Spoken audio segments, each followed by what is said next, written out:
সুন্নতেও চান, নফলেও চান, তারাবিতে চান, জানাজাতেও চান, এক কথাতে লা সালাতা লিমান লাম ইয়াকরা বিফাতিহাতিল কিতাব, কোন সালাত তো হয় না ফাতিহা ছাড়া। তাহলে কোন সালাত যদি ফাতিহা ছাড়া না হয় তা প্রতি সালাতে আপনি চান। কি চান বলুন তো? একটা জিনিস চান, নামাজে বলেন সেটা কি? ইহদিনাস সিরাতাল মুস্তাকিম। আল্লাহ তুমি আমাকে সহজ সরল রাস্তা দেখাও। এটা আমরা চাই কি চাই না? চাই। আর এটা চাওয়া কত গুরুত্ব এইটা বোঝানোর জন্য আপনাকে আমি আরেকটু ভিতরে নিয়ে যাচ্ছি। এক, আমি মুমতাজুল ইসলাম, আমার কম বেশি ভুল ত্রুটি আছে, আমি মানুষ, আমার কথা বলতে গেলে ভুল হয়। আমি আল্লাহকে সন্তুষ্ট করার জন্য যতটা ইবাদত করার দরকার আমি ততটা করতে পারি না। আমার জীবনে অনেক অন্যায় আছে, আমি বক্তব্য দিই, বক্তা বলে ভাববেন না বড় পাঞ্জাবি পরে আছে মনে হয় সাধু, না, আমারও জীবনে পাপ আছে, আমারও ভুল আছে। আজকে জলসার যিনি সভাপতিত্ব করছেন ওনারও জীবনে মানুষ হিসাবে কিছু ভুল ত্রুটি আছে, আল্লাহ ভালো জানে। আজকে জলসাতে যারা আলেমরা বসে আছেন প্রত্যেকের জীবনে কিছু না কিছু অন্যায়কারী বা ভুল আছে। যারা শ্রোতা হিসাবে আছেন, বক্তা, শ্রোতা, সভাপতি, কমিটি, ভুলের ঊর্ধ্বে, গোনার ঊর্ধ্বে কেউ আছে? সবারই কম বেশি ত্রুটি আছে আছে। তাহলে আমরা না হয় নামাজে বলবো আল্লাহ ইহদিনাস সিরাতাল মুস্তাকিম, আল্লাহ আমাদেরকে তুমি একটু সোজা রাস্তা দেখাও। এটা আমি গুনাহগার, আমার পক্ষে বলা সম্ভব। আপনি গুনাহগার, আপনি বলতে পারেন, আলেম ওলামা গুনাহগার, আমরা বলতে পারি। আচ্ছা বলুন, আল্লাহর নবী যখন নামাজ পড়তেন, আল্লাহর নবী তখন তিনি কি এই সূরাটা তেলাওয়াত করতেন? কথা বলুন। তাহলে তিনি হেদায়েতের উপরে ছিলেন কি ছিলেন না? ছিলেন। 63 বছরে একটাও পাপ নেই, তিনি জান্নাতের সার্টিফিকেট প্রাপ্ত মানুষ, তাই না? তিনিও তো নামাজের মধ্যে কথা বলতেন, ইহদিনাস সিরাতাল মুস্তাকিম, আল্লাহ আমাকে তুমি সহজ সরল রাস্তা দেখাও। তিনি নিজে বলতেন। তার মানে এখান থেকে দুটো জিনিস বুঝুন। এক, পৃথিবীতে একটা জিনিস আপনি যত বড়ই রাস্তায় হন রবের কাছে চেয়ে নিতে হবে, তার নাম হেদায়েত। দুই নম্বর আরেকটা জ্ঞান আপনি নেন, হেদায়েত নবী রাসূল, সাহাবী, তাবে, ইমাম, ফাকিহ, মুহাদ্দিস কারোর হাতে হেদায়েতের দায়িত্ব নাই। হেদায়েতের দায়িত্ব কার হাতে? আল্লাহর হাতে। শুনুন, শিক্ষিত মানুষরা যদি সঠিক পথে চলতে পারে বা পারত, তাহলে আমার জানা মতে তখনকার দিনে সব থেকে শিক্ষিত মানুষ ছিলেন, নাম তার আবু জাহেল, নাম ছিল তার আবুল হাকাম, জ্ঞানীর পিতা। হাজী সাহেব কেউ আছেন এখানে? অনেকজন হয়তো থাকতে পারেন। আর যদি হাজী সাহেবরা না বুঝতে পারেন, আমি ব্যাপারটা বোঝাচ্ছি। দেখুন, এইখানে কাবা, এইখানে, আর এইখানে আল্লাহ নবী সাল্লাল্লাহু আলাইহি ওয়াসাল্লামের বাড়ি, আর মাঝখানে বাড়ি কার? কে বলতে পারবেন? আবু জেহেলের বাড়ি মাঝখানে, এইখানে কাবা, আমি নিজে দেখে এসেছি। আর এইখানে আল্লাহর নবীর বাড়ি, মাঝখানে বাড়ি কার? আবু জেহেল। হেদায়েত পেয়েছিল? তখনকার দিনের সব থেকে শিক্ষিত মানুষ। এখানে আর একটা গুণ আপনি জেনে নেন। কাজী নজরুল একটা কবিতা লিখেছেন, কি? মসজিদের ওই পাশে আমার কবর দিও ভাই, যেন গড়ে থেকে মুয়াজ্জিনের আজান শুনতে পাই। কবিতা লিখেছেন না? মানে উনি কি বলতে চাইছেন? যে আমি যাই করি আর নাই করি, আমাকে মসজিদের পাশে একটু কবর দিও, আর মুয়াজ্জিন আজান শুনলে অন্তত কবরে কিছু সাবসিডি থাকবে, তাই না? কোন সাবসিডি নাই। কাবার পাশে বাড়ি, নাম তার আবু জেহেল, নবীর বাড়ির পাশে তার বাড়ি। হেদায়েত পেয়েছে? পাইনি। মানে শিক্ষিত মানুষদের হাতে যদি হেদায়েত থাকতো, প্রথমে হেদায়েত পেত কে? আবু জাহেল।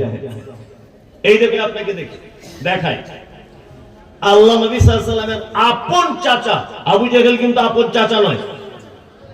ইসলামিক তারিখ যদি আপনি পড়েন, মানে ইসলামিক ইতিহাস বা হিস্ট্রি যদি দেখেন, আবু জাহেল কিন্তু আল্লাহ রাসূলের আপন চাচা নয়। আমরা সারা জীবন শুনে এসেছি চাচা আবু জাহেল, না, চাচা ছিলেন না। এমনি দূর সম্পর্কে চাচা সেটা আলাদা বিষয়, কিন্তু পারিবারিক সূত্রে ব্লাড কানেকশনে তিনি চাচা ছিলেন না। চাচা ছিলেন নাম তার আবু তালিব, তাই না? চাচা মারা যাচ্ছে কে? আবু তালিব। আবু তালেব মারা যাচ্ছে, হেদায়েত কত গুরুত্বপূর্ণ জিনিস সেটা প্রথম আপনাকে বোঝাই। মারা যাচ্ছে আবু তালেব, আল্লাহ নবী সাল্লাল্লাহু আলাইহি ওয়াসাল্লাম গিয়ে চাচার পাশে বসে বলছেন, ইয়া আম্মি কুল লা ইলাহা ইল্লাল্লাহ। চাচা, আমার আদরের চাচা, চাচা আপনি একবার শুধু লা ইলাহা ইল্লাল্লাহটা বলুন, একবার বলুন লা ইলাহা ইল্লাল্লাহটা বলুন। এই কথা যখন মুহাম্মদ সাল্লাল্লাহু আলাইহি ওয়াসাল্লাম বলছেন, তখন চাচা চিন্তা ভাবনা করে আল্লাহর নবীকে জবাব দিচ্ছেন, হে আমার ভাতিজা, হে আদরের বেটা, ভাইয়ের বেটা আদরে, হে ভাতিজা, আলা মিল্লাতে আব্দুল মুত্তালিব। আমি তোমার ইসলাম গ্রহণ করতে পারলাম না, আমি আব্দুল মুত্তালিবের ধর্মের উপরে, তাদের জীবন ব্যবস্থার উপরে আমি পৃথিবী ত্যাগ করলাম, আমি চলে গেলাম। আব্দুল মুত্তালিব আমার বাপ দাদার যে ধর্মের উপরে ছিল আমি তাতে চলে গেলাম।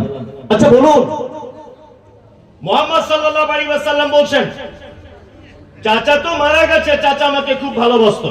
ইসলামিক হিস্ট্রিতে, ইতিহাসের পাতার একটা ছেঁড়া অক্ষরে আপনি দেখাতে পারবেন না যে মুহাম্মদ সাল্লাল্লাহু আলাইহি ওয়াসাল্লামের কখনো বিরুদ্ধাচারণ করেছিলেন চাচা আবু তালেব, কখনো বিরুদ্ধাচারণ করেননি। বরং আল্লাহ নবীকে যখন মারতে এসেছে, প্রাচীরের মতো করে গার্ড দিয়ে বলে, যাই আমার ভাতিজা মুহাম্মদকে নবী বলে মানবে না, এই কথা ঠিক হতে পারে, তবে আমার ভাতিজার গায়ে হাত দিবেন, আমি তার চাচা বেঁচে আছি, চামড়া গুটিয়ে দেবো। ওর আব্বা নেই, ওর মা নেই, কেউ নেই, অসহায়, আমি ওর দায়িত্ব পালন করছি, ওর গায়ে কেউ হাত দিবে না।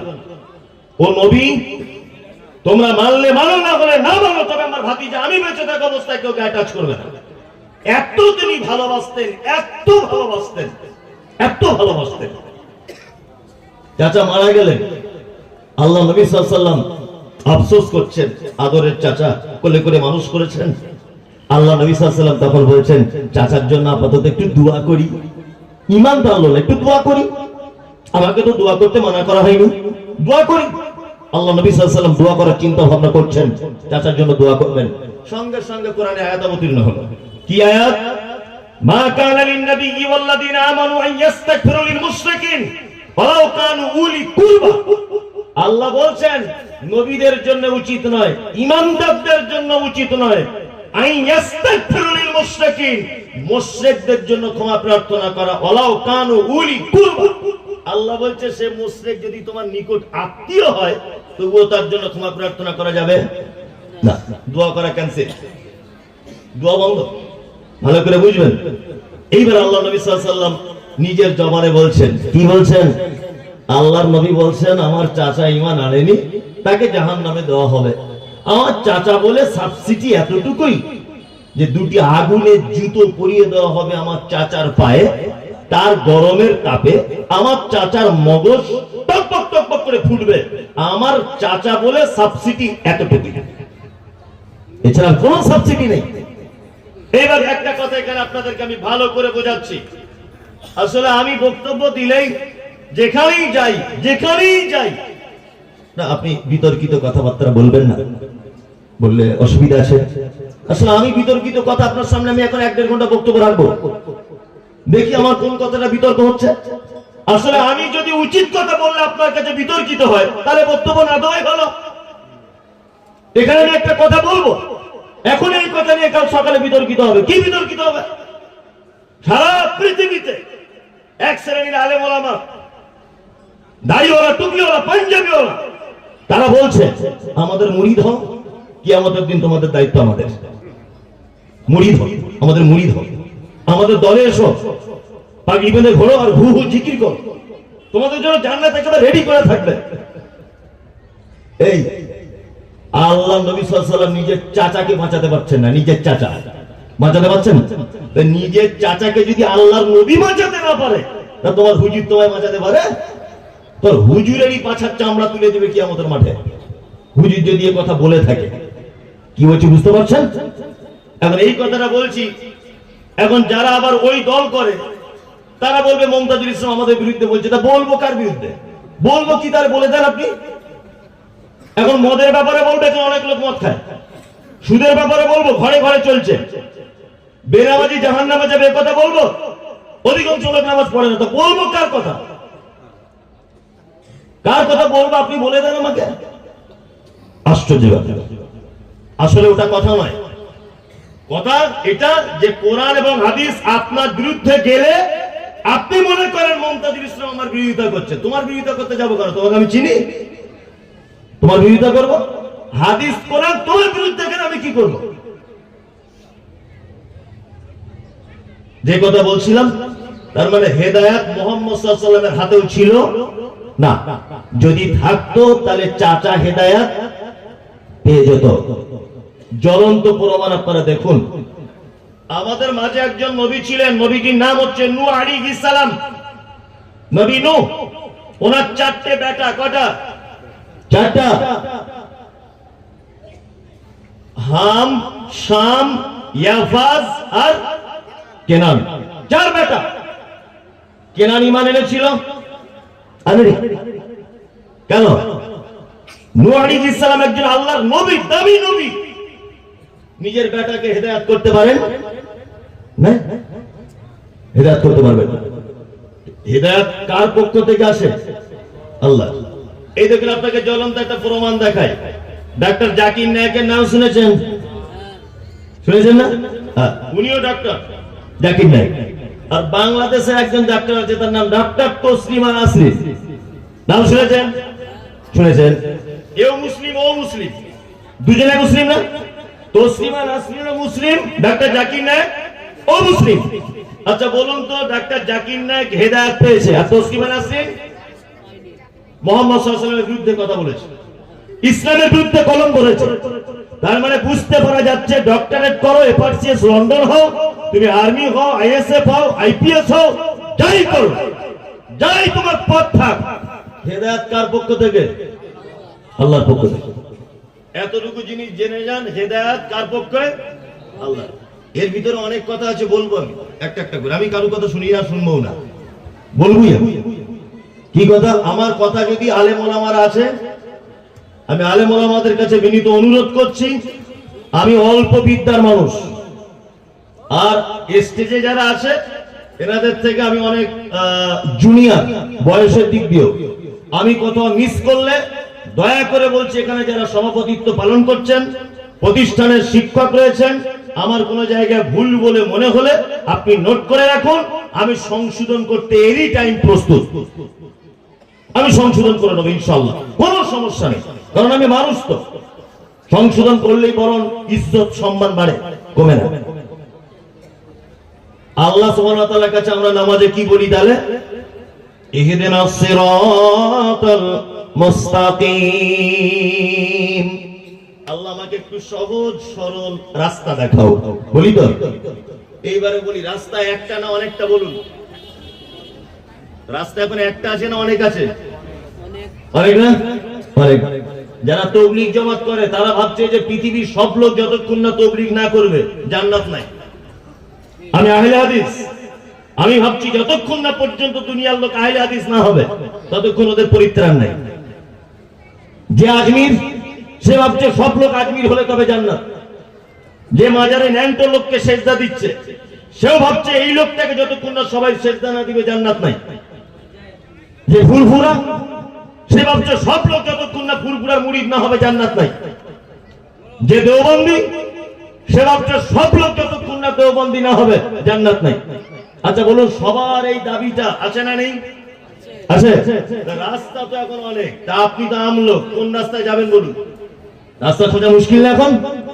মারাত্মক মুশকিল। তাহলে আমাদেরকে রাস্তা খুঁজে বার করার দরকার আছে না নেই, এটা আগে বলুন। আছে? এইটা বলতে গেলেই বলবে আমাদের বিরুদ্ধে বলছে। আমি ছোটখাটো 2-4 কথা পড়া মৌলভী সাহেব, আমি যদি আপনার জান্নাতে যাবার রাস্তাটা সঠিক করে বলে না দিই, তা আপনাকে কে বলে দেবে বলুন? কে বলে দেবে?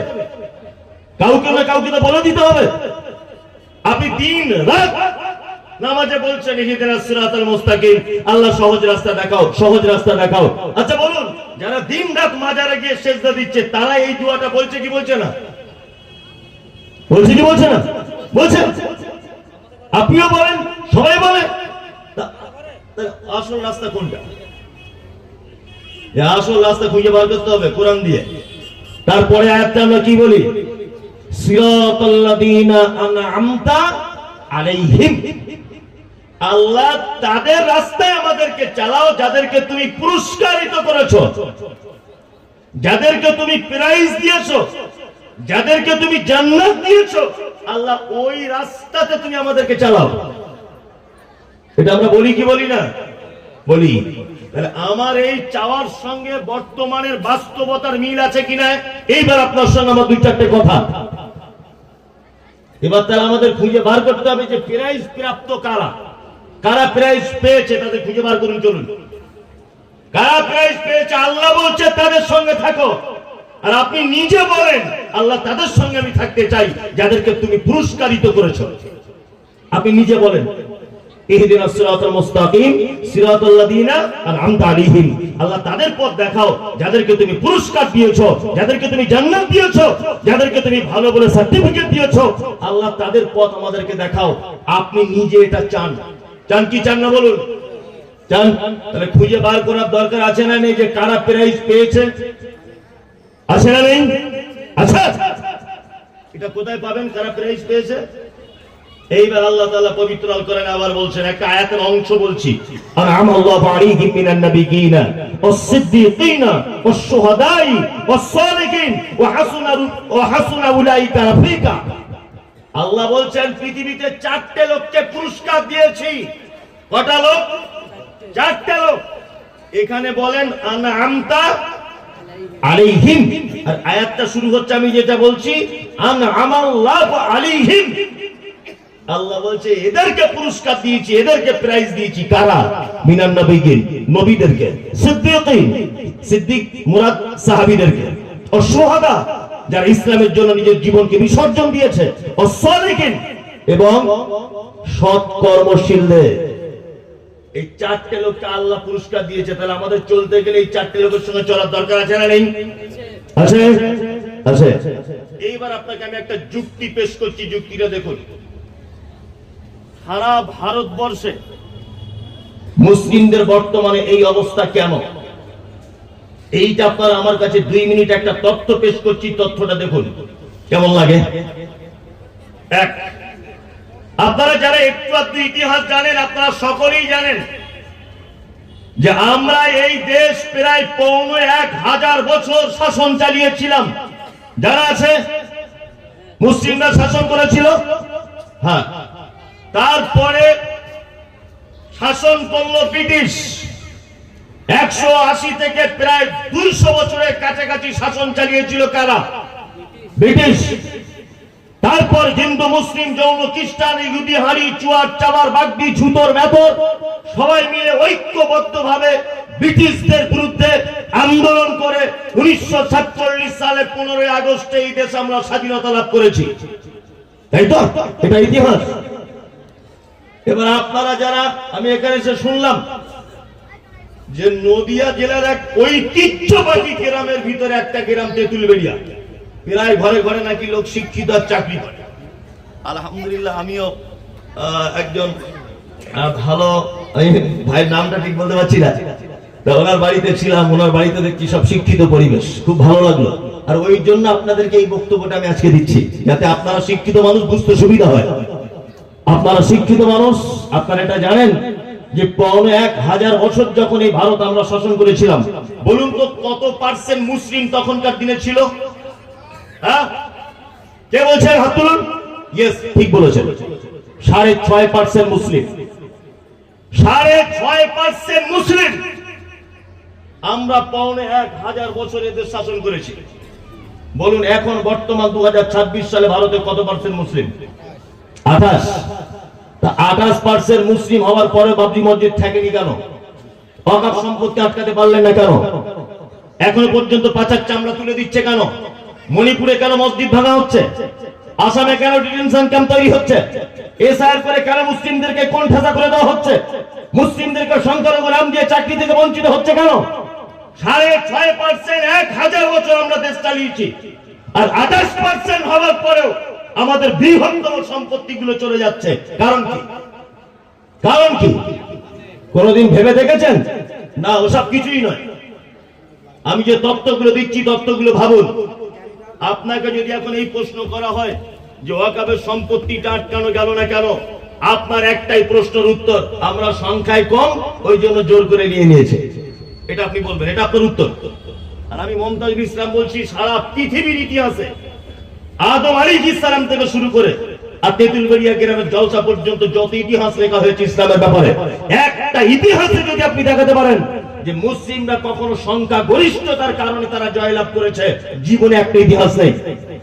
প্রত্যেক জায়গাতে মুসলিমরা সংখ্যা লঘু হওয়ার পরেও তারা জয়লাভ নিয়ে এসেছে। প্রমাণ, বদরের যুদ্ধ মুসলিম সংখ্যা কত ছিল? 313। জয়লাভ করেছিল কারা? মুসলিম। মুসলিম। উহুদের যুদ্ধে মুসলিম সংখ্যা ছিল কত? 1000। উহুদের যুদ্ধে বেঈমান মুশরিকরা কত? 3000। 6.5% দেশ চালিয়েছে 1000 বছর। তার মানে বুঝতে পারা যাচ্ছে মুসলিমরা কষ্টিন কালে কোনদিন সংখ্যা গরিষ্ঠতার কারণে কোন জায়গায় বিজয় আনতে পারে না। যে জায়গাতে মুসলিমদের বিজয় এসেছে, সংখ্যা কম মুসলিমদের দ্বারাতেই বিজয় এসেছিল। আজকে 28% মুসলিম, তবু আমাদের বিজয় তো দূরের কথা, পাচার চামড়া তুলে দিচ্ছে। কারণ কি? দুটো কারণ আমি খুঁজে পেয়েছি, দুটো কারণ। এক, বদরের মাঠে 313 জন যে মুসলিম ছিল, ভারত সরকারও জেনে গিয়েছে এরা সে মুসলমান না। 6.5% যারা দেশ চালিয়েছিল তারা যে কোয়ালিটির মুসলিম ছিল, বর্তমান ভারত সরকার এটা জেনে গেছে এরা বর্তমান সে মুসলমান নয়। এরা সেই মুসলমান যারা ভোটের আগের দিন বাবরি মসজিদ ভেঙেছে, যারা ওয়াকফ সম্পত্তি লুট করেছে, যারা মুসলিমদের যারা হেনস্থ করে, মাদ্রাসা মসজিদ, ইসলাম মানে টেররিস্ট, ইসলাম মানে সন্ত্রাস, ইসলাম মানে জঙ্গি, এই অপবাদ দিন রাত যারা দেয়, ভোটের আগের দিন যদি ওই পার্টিও যদি 2000 টাকা দেয় তাকেও ভোট দিয়ে দিবে। সেই মুসলমান, সেই মুসলমান। এরা কোন মুসলমান? এরা কেমন মুসলমান? বলছে মৌলভী সাহেব আপনাকে একটা কথা বলবো। কি বলছে? আজকে খুব সর্বনাশ হয়ে গেছে। কি সর্বনাশ? বলছে আপনি যে গত জুম্মায় খুতবা দিয়েছিলেন না, কাঁচা পেঁয়াজ আর রসুন খেয়ে মসজিদে আসা যাবে না। আজকে তো জুম্মার দিন, আমার বউ সকালে ঠিক 10টার দিকে ভাত খাচ্ছিলাম, একটা কাঁচা পেঁয়াজ দিয়ে দিয়েছে, মনে ছিল না, খেয়ে দিয়েছি। আজকে কি আমি মসজিদে আসবো? আজ তো শুক্রবার। তো ইমাম সাহেব যা জানে তাই বলেছে, একদম আসবে না, কাঁচা পেঁয়াজ শুক্রবারে খেতে নেই, আপনি জানেন না। তো লোকটা তখন বলছে তাহলে আজকে আসবো না, আগামী জুম্মায় আসবো। আমার বউকে আজকে গিয়ে বলে দেবো পেঁয়াজ যেদিন খাওয়াবি খাওয়াবি, শুক্রবার বাদে খাওয়াবি। ভালো করে বুঝবেন, আমরা বর্তমান সেই মুসলমান আদা রসুন আর পেঁয়াজের ফতোয়া জানতে ইমাম সাহেবের কাছে যায়। আর ওর বউ যে গ্রুপ লোনের সেক্রেটারি, আর ও যে নিজে 3 বেলা হারাম খাচ্ছে, সুদ খাচ্ছে, এইটা খেয়ে মসজিদে যাওয়া যাবে কিনা, এইটা খেয়ে মসজিদে ঢোকা যাবে কিনা, ইমাম সাহেব এই ফতোয়াটা দেন, এই জিজ্ঞেস করতে যাচ্ছে না, সস্তার হাদিস খুঁজতে যাচ্ছে কাঁচা পেঁয়াজ আর রসুনের। সেই মুসলমান। আর এই মুসলমানের পাছার চামড়া তুলবে না, তা কাকে তুলবে? দক্ষিণ পাড়ার একটা লোক মারা গেছে, কবর খুঁড়ছে, দুজন কবরে দাঁড়িয়ে বিড়ি টানছে। আপনি লক্ষ্য করবেন, কবরে দাঁড়িয়ে বিড়ি টানে। তাহলে এ মুসলমান আছে বলে মনে হয়? হ্যাঁ, আপনি বিড়ি খান, হারাম জায়েজ না জায়েজ ফতোয়া দেওয়ার বিদ্যা আমার নেই, ওটা আপনি নিজেও জানেন, খাওয়া যাবে কি যাবে না। আমি বলছি আপনি যদিও বা খান, আমি খাবার পারমিশন দিচ্ছি না, অন্তত একটু অন্য জায়গায় গিয়ে খান। ও কবরে কবর খুঁড়ছে, কোদাল চালাচ্ছে, তারপরও বিড়ি টানছে। একে আর হাদিস কোরআন দিয়ে ইসলামের পথে আনা সম্ভব? বলুন আপনি। হ্যাঁ চাচা, কি ব্যাপার আজকে দুটো লাউ কিনেছো বাজার থেকে? লাউয়ের দাম খুব কম নাকি? আস্তাগফিরুল্লাহ। তোমার চাচি সে মমতাজুলের খুব ভক্ত, বক্তব্য শুনে মমতাজুল বক্তা নাকি বলেছে আল্লাহ নবী লাউয়ের তরকারি খেতে পছন্দ করতেন। তা তোমার চাচি রাতে আমায় ঘুমোতে দেয় না, বলছে সকালে বাজারে গেলেই দুটো লাউ আনবে, নবী খেতে পছন্দ করতো। চাচা চাচি সারা রাত যুক্তি করেছে লাউ খাওয়া সুন্নত। বাজার থেকে চাচা বড় বড় দুটো লাউ কিনে নিয়ে এসছে, তা চাচার এই হাদিস জানা নেই? আল্লাহ নবী বলেছেন লাউয়ের তরকারিতে ঝোল বেশি রাখো, পাশের বাড়ির গরিব মানুষকে একটু পৌঁছে দাও। সস্তার হাদিসটা মেনেছে, 4 টাকা পিস লাউ ও সুন্নত দেখাচ্ছে ওখানে, আর তরকারিতে ঝোল বেশি রেখে যে পাশের বাড়িকে দিতে হবে। চাচা এই হাদিস কবে মানবে? কবে মানবে এটা? আমি যেটা খুঁজে পেয়েছি, বর্তমানে যত মুসলিম এখানে যারা বসে আছি আমরা সে মুসলমান নেই। 6.5% মুসলিম যে পর্যায়ে ছিল সেই পর্যায়ের মুসলিম আমরা নেই। দুই, মুসলমানদের বর্তমান অবস্থা খারাপ, তার দ্বিতীয় কারণ নেতা নির্বাচন করতে ভুল করেছেন। যদি আমি এই প্রমাণ করতে না পারি, আমি আল্লাহর কসম বলছি নদিয়া জেলা তা ঢুকবো না। আর আমার কথাতে যদি আপনি একমত না হন, তাহলে আমি এটাও বলে দিয়ে যাচ্ছি, আপনি কোরআনের আয়াত অস্বীকার করে তবে আজকে বাড়ি গেলেন, তার আগে নয়। অত সহজ। আপনি কোরআন পড়েন না, আপনি অন্য চশমা চোখে দিয়ে ঘোরেন, এই জন্য আপনার কাছে সবকিছু খারাপ মনে হয়। চশমা খুলুন, কোরআনের চশমা লাগান, দেখবেন আপনার সঙ্গে আপনি আমার সঙ্গে একমত হবেন। আল্লাহ বলেছেন, আপনি নিজে বলেন সিরাতাল্লাযিনা আনআমতা আলাইহিম, আল্লাহ তাদের পথে চালাও যাদেরকে তুমি পুরস্কার দিয়েছো। খুঁজে বার করে দিয়েছে আপনাদেরকে পুরস্কার পেয়েছে কটা লোক? 4টা। নবীগণ, সাহাবীগণ, শহীদগণ, সালেহিনগণ, তাই তো? এবার আপনারা আমার দিকে ফিরুন, আমি একটা জিনিস আপনাদেরকে দেখে আমরা কিভাবে চলছি। আমি মুমতাজুল ইসলাম, আমি রাজনৈতিক নেতা, আর আমার ভাই বসে আছেন উনি বাম দিকে, উনি ধর্মীয় নেতা। খুব ভালো করে বুঝবেন, তাই তো? আচ্ছা, আমি রাজনৈতিক নেতা, উনি ধর্মীয় নেতা। আচ্ছা, উনি কোনোদিন নবীদের দরজা পাবে, নবীদের মতো সম্মান পাবেন কোনোদিন? জোরে কথা বলুন, পাবেন না? তাহলে ওনার নবী হওয়ার চান্স নাই। দুই, সাহাবী হতে পারবেন কোনোদিন? তাহলে ও চান্স নাই। বদরের মাঠে যারা শহীদ হয়েছেন তাদের মর্যাদা লাভ করতে পারবেন না। শহীদের অপশন তবু আছে, যদিও এখন জিহাদের সময় চলে আসে তাহলে হতে পারে, কিন্তু আমি বলছি ওই অপশনটা তবু এখন বাদ। তাহলে ওই মানুষটা, ওই আলেমটা প্রাইজ প্রাপ্ত 4 জন, তার ভিতরে 3 জনের সঙ্গে চলতে পারছে না। তাহলে একটা অপশন থাকলো কি? সালেহীন, সৎ কর্মশীল। এই সৎ কর্মশীল হয়তো উনি হবেন, নামাজ পড়েন, রোজা করেন, দাড়ি রেখেছেন, পাঞ্জাবি পড়েন, হারাম খান না, হালাল খান, হ্যাঁ, মসজিদ মাদ্রাসার সেবা করেন, উনি সালেহীনদের তালিকায় পড়তে পারে। ভালো করে বুঝবেন, সৎ কর্মশীলদের তালিকায় পড়তে পারে, তাই না? এবার উনি হলো ধর্মীয় নেতা, এবার আমি রাজনীতি নেতা, আমার দাড়ি নাই, পেচ্ছাপ করে পানি নিই না, গাঁটের নিচে কাপড়, হারাম হালাল বুঝি না। ভালো করে বুঝবেন, নামাজ নাই, কালাম নাই, কিচ্ছু নাই। আমি নবীদের দরজা পাবো? জোরে বলুন। সাহাবীদের দরজা, শহীদদের দরজা, সালেহীনদের দরজা, একটাও দরজা নাই, একটাও দরজা নাই। কারণ আমার ভিতরে নামাজ নাই, রোজা নাই, হজ নাই, যাকাত নাই, দাড়ি নাই, হারাম হালাল নাই, কিচ্ছু নাই। ও পেচ্ছাপ করার দোয়া জানে না, কলেমা জানে না, কিচ্ছু জানে না। আল্লাহকে যে আপনি বললেন আল্লাহ তাদের সঙ্গে আমাদেরকে চালাও যাদেরকে পুরস্কার দিয়েছো, এইবার আপনি বলুন, আপনি বর্তমানে চলছেন কার সাথে? বলুন আপনি।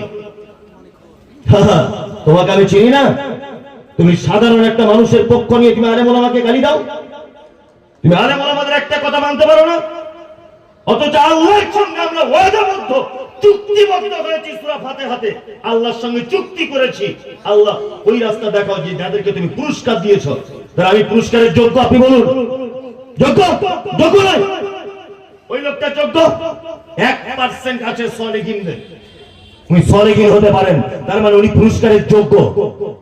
তাহলে আপনি নিজের কথাতে নিজে মুনাফিকি করছেন, এই কারণে আজকে আপনার এই দুরবস্থা। এই কারণে আপনার থাকার কথা ছিল, যারা জান্নাতের পথ দেখায়, যারা জাহান্নামের পথ আটকানোর জন্য আপনাকে ভয় দেখায়, এই নেতাদের সঙ্গে আপনার থাকা উচিত ছিল। আর আপনি কার সঙ্গে আছেন বলুন? কার সঙ্গে আছেন আপনি নিজে বিচারটা করুন।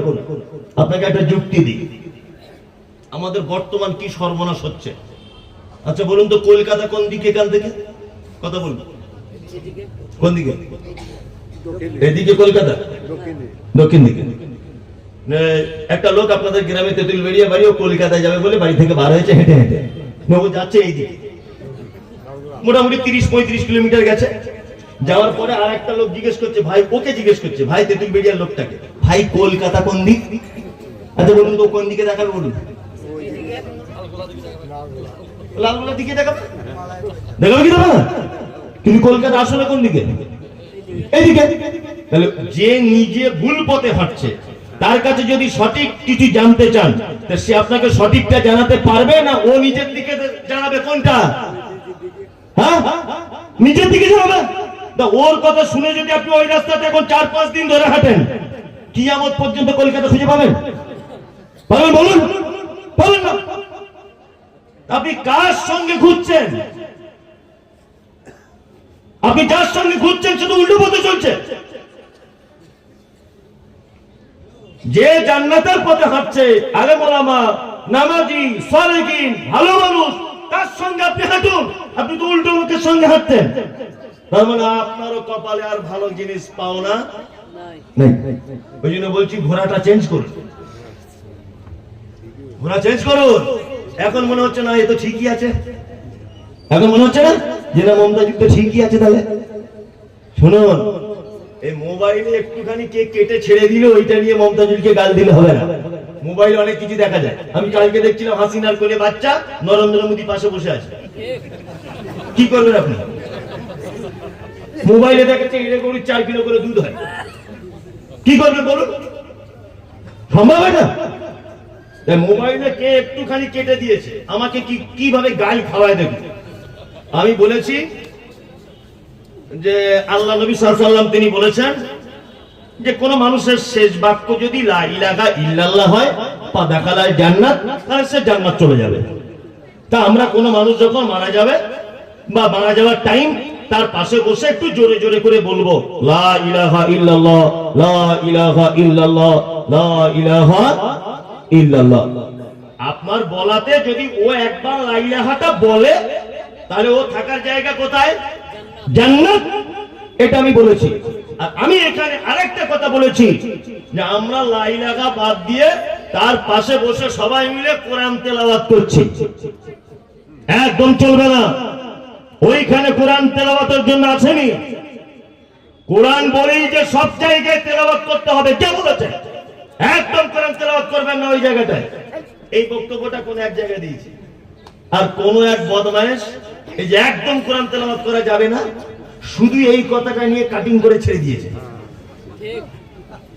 আমার মা, বোন, খালা, ফুপু রাতে ঘুমানো বড় মুশকিল। ফোন ধরছি আর আমার বউকে একবার গাল, আমার মাকে একবার গাল। তুই যেদিন হয়েছিলিস তোর বাপ বাড়ি ছিল না, এইসব কথাবার্তা। তুই আগে রাজমিস্ত্রি কাজ করতিস, তুই আগে ভ্যান চালাতিস। মনে মনে বলছি আমি রাজমিস্ত্রি করতাম, ঘর তৈরি করতে পারি, তবে তোদের এই ঘর আমি ভাঙতেও পারি। তোদের এই শিরক বেদাতের ঘর যতদিন না ভাঙবো আমি ততদিন থামছি না। আমার গাড়ি আটকানো অত সহজ নয়।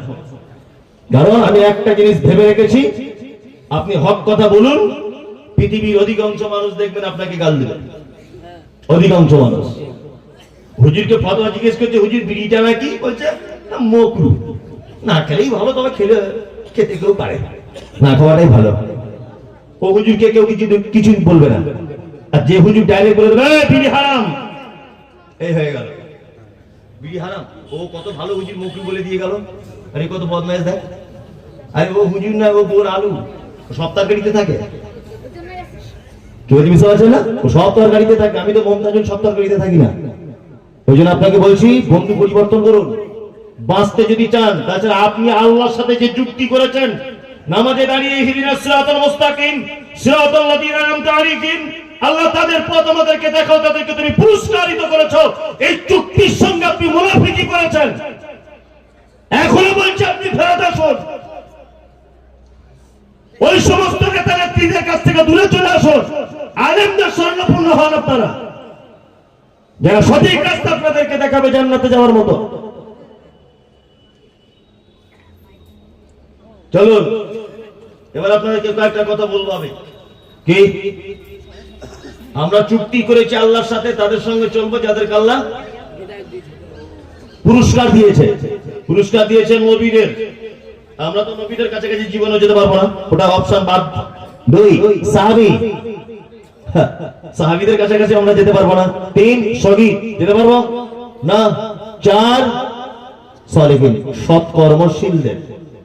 এইবার একটা এখানে কথা, মৌলভী সাহেব, এখন আপনাদের মতো হুজুর তো সবাই, আপনি যে বলছেন আলেমদের সঙ্গে চলতে হবে, তা কোন আলেমের সাথে চলবো এটা জানা দরকার আছে না নেই?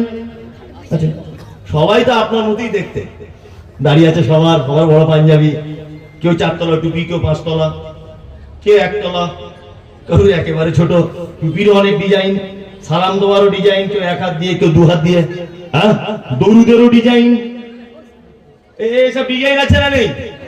কোন আলেমের সাথে চলবো? চলুন আপনাকে এবার আলেমটা আমি চিনিয়ে দিই। 1 মুহাম্মদ সাল্লাল্লাহু আলাইহি ওয়াসাল্লাম বিদায় হজের ভাষণে 1.5 লক্ষ সাহাবীদের সামনে বক্তব্য রাখছেন। কত? 1.5 লক্ষ সাহাবীদের সামনে বক্তব্য রাখছেন, আর বারবার আকাশের দিকে আঙ্গুল তুলছেন আর বলছেন, আল্লাহ তুমি সাক্ষী থাকো, আল্লাহ তুমি সাক্ষী থাকো। 2 সাহাবীরা তোমরাও সাক্ষী থাকো। কোরআনের আয়াত অবতীর্ণ হলো, আর ইয়াউমা আকমালতু লাকুম দীনাকুম ওয়া আতমামতু আলাইকুম নি'মাতি ওয়া রাযীতু লাকুমুল ইসলাম দীনা। আল্লাহ বলছেন আজকে ইসলামকে পরিপূর্ণ করে দেওয়া হয়েছে। কিয়ামতের আগের দিন পর্যন্ত এর ভিতরে কেউ সুদ ঢোকাতে পারবে না, কেউ কিছু বার করতেও পারবে না। আচ্ছা, 8 আনার কয়েন চলে? চলে? নদিয়াতে চলে না, তা আবার কলকাতাতে 24 পরগনাতে ওখানেও চলে না। আচ্ছা বলুন তো, 1 লাখ টাকার জাকাত কত টাকা বাৎসরিক? 2500। 100 টাকায় কত হচ্ছে? 2.5 টাকা। তা কোন হুজুর যদি বলে যে 8 আনা তো চলে না, তা 2.5 টাকাটা 8 আনা নয় বাদ দাও, আর নয় আর 8 আনা যুক্ত করে 3 টাকা করে দাও। আচ্ছা, কিয়ামতের আগের দিন পর্যন্ত যদি 8 আনা না চলে, এইটা পরিবর্তন করার ক্ষমতা কোন মায়ের বেটার আছে? আছে? একদমই না। কিয়ামতের আগের দিন পর্যন্ত 8 আনা দিয়ে 2.5 টাকায় জাকাত হবে। কি বলছি বুঝতে পারছেন? জি না, পরিবর্তন করা যাবে না। আলেম চিনবো কেমন করে? এই যে মুহাম্মদ সাল্লাল্লাহু আলাইহি ওয়াসাল্লাম বলেছেন, তারাকতু ফিকুম আমরাইন লাম তাযিল্লু মা তামাসসাকতু বিহিমা কিতাবাল্লাহ ওয়া সুন্নাতুর রাসূল। আমি মুহাম্মদ সাল্লাল্লাহু আলাইহি ওয়াসাল্লাম পৃথিবী থেকে চলে যাচ্ছি, তোমাদেরকে 2টো জিনিস রেখে দিয়ে গেলাম। এই 2টো জিনিস যারা আঁকড়ে ধরে থাকবে তারা কল্যাণের পথে থাকবে, হেদায়েতের পথে থাকবে। বাকিরা আর কেউ কল্যাণ বা হেদায়েতের পথে টিকে থাকতে পারবে না। 1 পবিত্র আল কোরআন, 2 সুন্নতে নববী মুহাম্মদ সাল্লাল্লাহু আলাইহি ওয়াসাল্লামের সুন্নাত। এই 2টা জিনিস ছাড়া আর কোন পক্ষ যদি আপনি নিয়ে চলেন, তাহলে আপনার জান্নাতে যাওয়া বড় মুশকিল। আমরা বারবার বলেছি এটা হাদিসে আছে, আমরা বারবার বলেছি এটা কোরআনে আছে, আরো বারবার একই কথা বলছে, এটা বড় হুজুর বলেছে, অমুক পীর সাহেবের কথা করেছে। তুমি কি বড় পীর সাহেবের থেকেও দামি লোক? হ্যাঁ, আমাকে বলছো তুমি কি বড় হুজুরের থেকেও দামি লোক? শুনুন, ও বড় হুজুর কিনা ছোট হুজুর, ওকে যাচাই করতে হবে আগে হাদিস আর কোরআন দিয়ে যে অরিজিনাল হুজুর কিনা। আমি একদিন ট্রেনে বসে আছি, ট্রেনে একজন মহিলা আমার সামনে বসেছে, অনেকদিন আগের ঘটনা, অনেক জায়গায় বলেছি, আজকে কথা প্রসঙ্গ বলে বলছি। আমার সামনে একজন মহিলা বসে আছে, আমার মায়ের বয়সী হবে। তা মহিলাটা দেখছি এইখানে তাবিজ, এইখানে 2টো তাবিজ, এইখানে 2টো তাবিজ, গলায় তাবিজ, তাবিজে হচ্ছে। তা আমি লাল গলা লাইনে আমি বলছি, খালা এই তাবিজটা হারাম, শিরক। আমাকে তখন বলছে, আস্তাগফিরুল্লাহ, তুমি যে মুমতাজুল্লাহ, তুমি মুমতাজুল তো? আমি মুমতাজুল। খালা আপনি কি করে চিনলেন? উনি বাবা আমার বড় মেয়ে আর আমি দুজনা রারা তোমার বক্তব্য শুনি, বাপ এত ভালো লাগে, বাহ খুব ভালো। তা খালা এই যে আপনি তাবিজ করেছেন এগুলো তো ঠিক নয়। তো ও তখন আমাকে উত্তর দিচ্ছে, বাপ তাবিজ তো তোমার খালু দেয়নি, তাবিজ দিয়েছে তোমার মতো একটা হুজুর। আচ্ছা বলুন, এখানে আমার কোনো উত্তর আছে? উত্তর আছে না? আমি তখন খালাকে বলছি, খালা হুজুর তুমি কি করে বুঝলে যে ও হুজুর? বলছি কেন, তোমার মতোই দাড়ি রয়েছে আর তোমার মতোই টুপি আর বড় পাঞ্জাবি পরে। আচ্ছা আচ্ছা, ধান যখন বাড়িতে এনে ঝাড়াই করে কুলো দিয়ে বা পাকার হাওয়া দিয়ে উড়িয়ে দেয়, ওটা কি? আগড়া। এই খালা চাষবাস করো খালু? হ্যাঁ। ধানের আগড়া গুলো কোন গাছে হয়? কেন তুমি কি জানো নাকি? তোমার আব্বা চাষবাস করেন না? বলছি ধান গাছই হয়। দেখতে কেমন বলো তো? বলছি একদম খোকা ধানের মতোই। আচ্ছা, তাহলে এই ধান গুলো নিচে পড়ে যায়, ওগুলো উড়ে যায় কেন? বলছি তা তো কঠিন ব্যাপার, ওই ভিতরে মনে চাল থাকে না, এই জন্য পালায়। বলো যা, ও দেখতে ধান গাছই হয়, ধান গাছই হয়, দেখতেও ধানের মতো, উড়ে চলে যায় কেন? ভিতরে মাল নাই তাই। তা ও হুজুরদের মতোই দেখতে, দাড়ি হুজুরদের মতো, পাঞ্জাবি হুজুরদের মতো, ভিতরে মাল নাই, ও ডুপ্লিকেট হুজুর। তার আপনাকে হুজুর চিনতে হবে কি করে? কোন হুজুরের সঙ্গে চলবো আমি? মুহাম্মদ সাল্লাল্লাহু আলাইহি ওয়াসাল্লাম তিনি বলছেন কি, মা তাকুম রাসূল ফাকুযুহু ওয়া মা নাহাকুম আনহু ফান্তাহু। একদম স্পেশাল ভাবে পরিষ্কার মুহাম্মদ সাল্লাল্লাহু আলাইহি ওয়াসাল্লাম, আল্লাহ তাআলা বলছেন মা তাকুম রাসূল, আমার রাসূল যেটা দেয় ওটা গ্রহণ করো, ওয়া মা নাহাকুম আনহু ফান্তাহু, আমার নবী যেটা নিষেধ করে তার থেকে দূরে থাকো। এই দুটো জিনিস যদি তোমরা মান্যতা দিতে পারো, অবশ্যই তোমরা কল্যাণের ভিতরে থাকবে। বলছে হুজুর, আজকে একজন গাড়িতে ফোন করে বলছে হুজুর আপনি অমুকের ব্যাপারে ওই অমুক কথাটা বলেছেন, অমুক কথা। তা ওদের তো ওই অনুষ্ঠানে প্রায় 2 কোটি লোক হয়েছে, 2 কোটি লোক সব ভুল, 70 কোটি লোক হলেও ভুল হতে পারে। লোক বেশি আছে বলে তারা ভালো নয়, তো কে বললো এই কথা? কে বললো লোক বেশি বলে যে একটা মানুষ বা একটা গোষ্ঠী তারা ভালো বা মানে কল্যাণের উপর আছে, এই কথা কে বললো? আল্লাহু আকবার। চলুন আপনাকে একটা কথা বলি, খুব মনোযোগ দিয়ে শোনার চেষ্টা করবেন। আমি আপনাদেরকে এবারে কয়েকটা ভালো কাজ বলছি, ভালো আমল, কল্যাণজনক আমল, যে আমলগুলো করলে জান্নাত যাওয়া যাবে। আমি একটা একটা করে কোরআন থেকে বলবো, ইনশাআল্লাহ মানবো। তাহলে সলিহিনদের সাথে থাকবো ইনশাআল্লাহ। হাত তুলুন একবার, সবাই হাত তুলুন। ঘুমাচ্ছেন কি দেখি? হবে ইনশাআল্লাহ? ইনশাআল্লাহ। ভালো কাজ বলছি, 2-4টে কোরআন থেকে শুনুন। এক, আল্লাহ তাআলা বলছেন পবিত্র আল কোরআনে, আমি সলিহিনদের সঙ্গে থাকবো আমরা ইনশাআল্লাহ। আর সলিহিনদের সঙ্গে থাকতে গেলে, সলিহিন মানে যারা সৎ কর্মশীল, যারা সৎ কাজ করে। তা আমরা সৎ কাজের ব্যাপারে ইনশাআল্লাহ বলে হাত তুললাম সবাই, তাই তো? সৎ কাজ করব। আল্লাহ কোরআনে বলছেন কি, আল্লাযীনা ইউনফিকুনা ফিস সাররাই ওয়াজ যাররাই ওয়াল কাযিমিনাল গায়যা ওয়াল আফিনা আনিন নাস আল্লাহু ইউহিব্বুল মুহসিনিন। ভালো কাজ বলছি। আল্লাহ এখানে 3টে ভালো কাজের কথা বলেছেন। আর শুধু ভালো কাজ বলেননি, আল্লাহ বলেছেন এই কাজ যারা করে তাদেরকে সব থেকে বেশি পছন্দ করি, সব থেকে বেশি পছন্দ করি। তুমি চা দিচ্ছ কমিটির লোক? চা দিতে হবে না, একদম একদম হটাও, হ্যাঁ হ্যাঁ একদম সরাও। এত সুন্দর পরিবেশ নষ্ট করো না। বাইরের দিকে রাস্তায় লোককে দাও, যারা ঘুরছে ওদের মাথা গরম, ওদেরকে ঠান্ডা করো। এদিকে বেরোন। আমি আপনাকে খুব সুন্দর পরিবেশ তেঁতুলবেড়িয়াতে, আলহামদুলিল্লাহ। নদিয়াতে সাধারণত এরকম পরিবেশ খুব কম হয়, কারণ নদিয়ার ব্যবসা মানে শুধু কারেকশন, আদায় আদায় আর চিল্লামিল্লি। কিন্তু তেঁতুলবেড়িয়া আজকে মনে হয় খুব সুন্দর একটা পরিবেশ হয়েছে, আলহামদুলিল্লাহ। ওই জন্য আমিও যাতে মন খুলে কথা বলতে পারি, ডিস্টার্ব করিয়েন না। 3টে ভালো কাজ বলছি, আমরা মানবো ইনশাআল্লাহ। আবার বলি, কাজ কিন্তু খুব সহজ। 1, আল্লাহ বলছে আল্লাযীনা ইউনফিকুনা ফিস সাররাই ওয়াজ যাররাই, যারা নিজের টাকা খরচা করে সচ্ছলতায় অসচ্ছলতায়, অভাবে থাকলেও, গরিব অবস্থায় থাকলেও, ধনী অবস্থায় থাকলেও, বিপদে থাক আর সুখে থাক, আল্লাহর রাস্তায় খরচা করে নিজের অর্থ। 1, 2, আল কাযিমিনাল গায়যা, যারা রাগকে কন্ট্রোল করতে পারে। তিন ওয়াল আফিনা আনিন নাস, যারা মানুষকে ক্ষমা করতে পারে।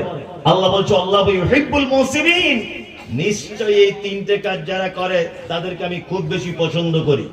এই তিনটের এবার একটু ব্যাখ্যা বিশ্লেষণ হবে। আমার আগে যিনি বক্তব্য দিচ্ছিলেন, আমার আগে আব্দুল সবুর উমরি সাহেব, আমি ছাত্র জীবন থেকে ওনাকে বক্তা হিসেবে দেখছি যখন আমার 10 বছর বয়স। জানি না ওনার বয়স কত, এখনো গলা ওইভাবেই আছে, কথা ওইভাবেই চলছে, তাই না? আলহামদুলিল্লাহ, আল্লাহ ওনাকে এইভাবে কবুল করেছেন, আলহামদুলিল্লাহ। উনি কিন্তু প্রথমে যখন ওঠেন তখন আমি গাড়ি নিয়ে এখানে ছিলাম, আর উনি কি বক্তব্য দিয়েছেন আমি ওনার বাড়িতে বসে থাকার পরে আমার টোটাল সব বক্তব্য মুখস্থ আছে। উনি যা যা বলেছেন সব আমার ব্রেনে ঢুকেছে।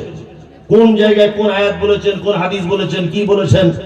তার মধ্যে উনি প্রথমে একটা আয়াত বলেছিলেন দান সম্পর্কে, দান সম্পর্কে। আর উনি দানের ব্যাপারেই বেশি বক্তব্যটা দিয়েছেন, যদিও উনি আদায়কারী বক্তা। দানের বক্তব্য আমি দিয়ে আপনার কাছে কালেকশন করার বক্তা আমি নয়, কিন্তু দান যে কত গুরুত্বপূর্ণ আপনার কাছে অনুরোধ, আপনি আমাকে 10টা মিনিট টাইম দেন, আমি একটা কথা আপনাকে বলবো দানের ব্যাপারে। 10টা মিনিট টাইম দেন, তারপরে আমি আবার অন্যদিকে যাব। আল্লাহ তাআলা বলছেন, যারা পৃথিবীতে সচ্ছলতায় অসচ্ছলতায় যারা দান করে, আমি পৃথিবীতে যত মানুষ আছে তাকে সব থেকে বেশি ভালোবাসি। এটা আল্লাহ বলছেন, পছন্দ করি তাকে সব থেকে বেশি। কেন কেন ব্যাখ্যা বিশ্লেষণটা করা হোক। এক, পৃথিবীতে মানুষের কিছু ভুল ত্রুটি হয়। ভুল ত্রুটি হয় না? হয়। আচ্ছা বলুন তো, সব ভুল ত্রুটির সাজা আখিরাতে হয় বা হবে না? কিছু ভুল ত্রুটির সাজা দুনিয়াতেও আছে। কোনটা? দুনিয়াতেও আছে। আল্লাহ বা আল্লাহর নবী তার সাজা ঘোষণা করেছে, তাই না?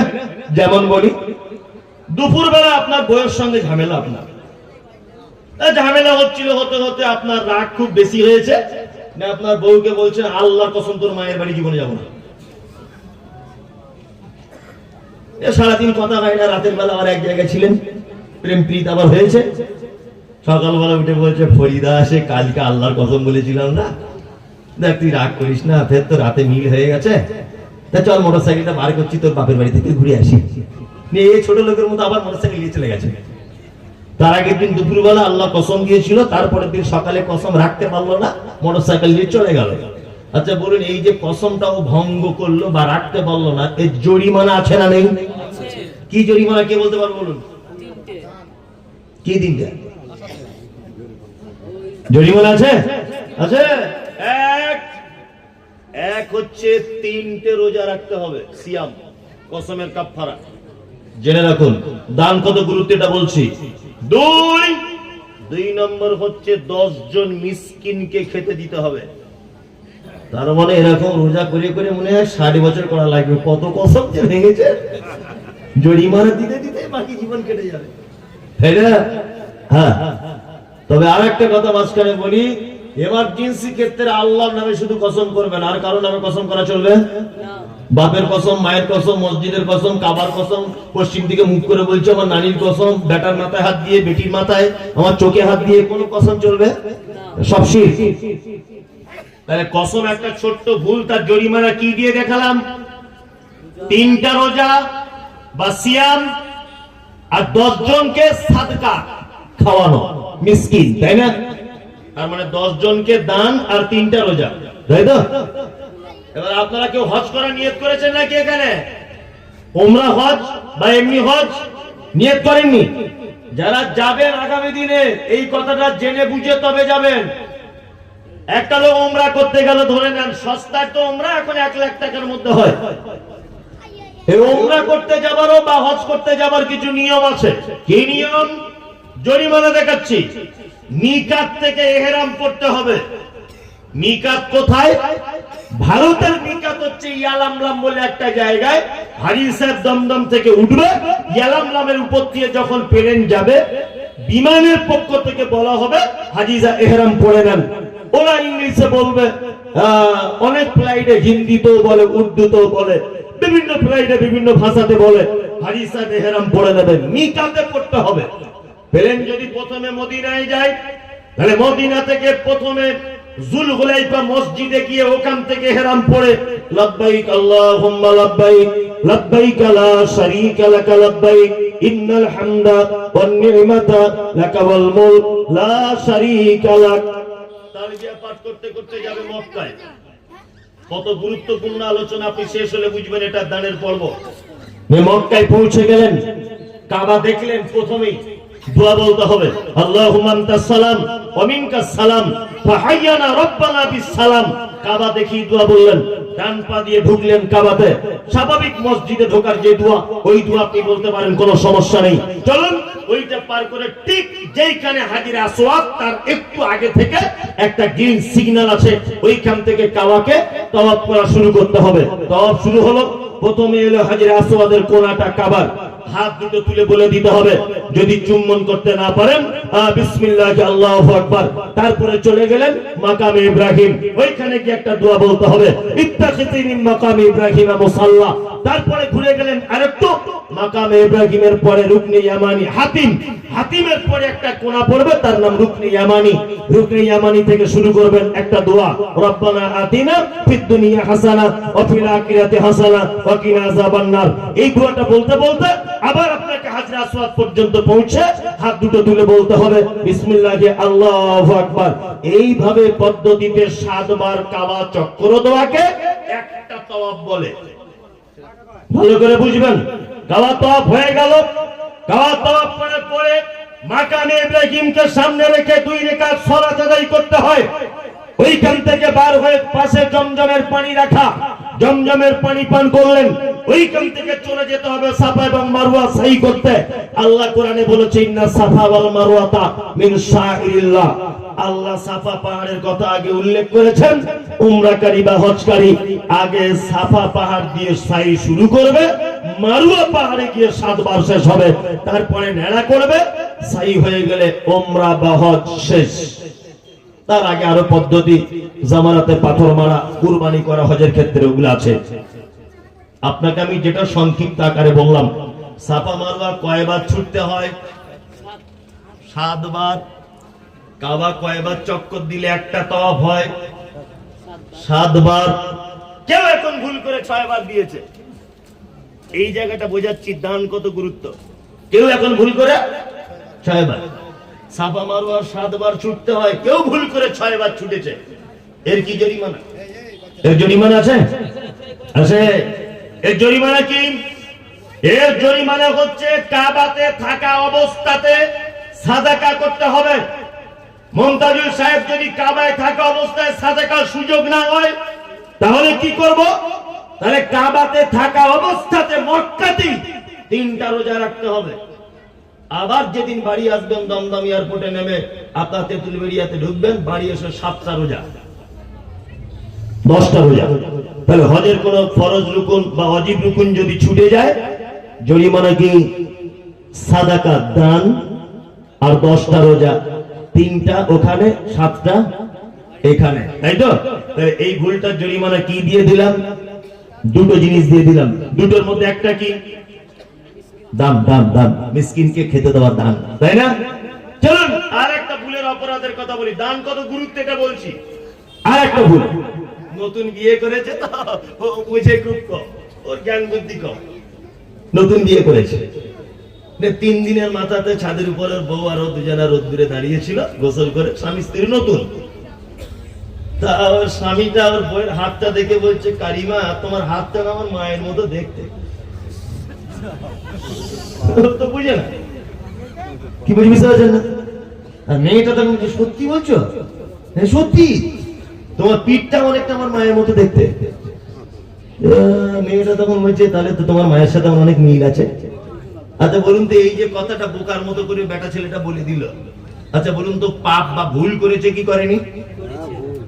ভুল করেছে। এটা কত বড় ভুল, এর জরিমানাটা বললে পাল্লা দড়ি ছিঁড়ে পড়ে যাবে।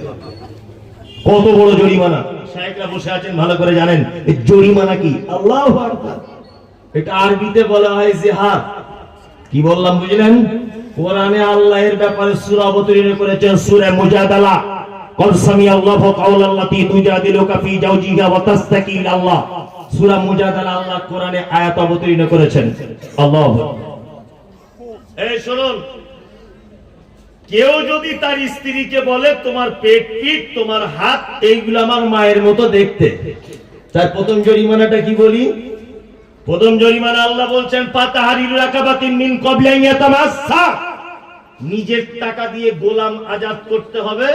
মিন ক্বাবলি আন ইয়াতামাসসা, তারপরে তুমি তোমার স্ত্রী গায়ে হাত দিতে পাবে, তার আগে না।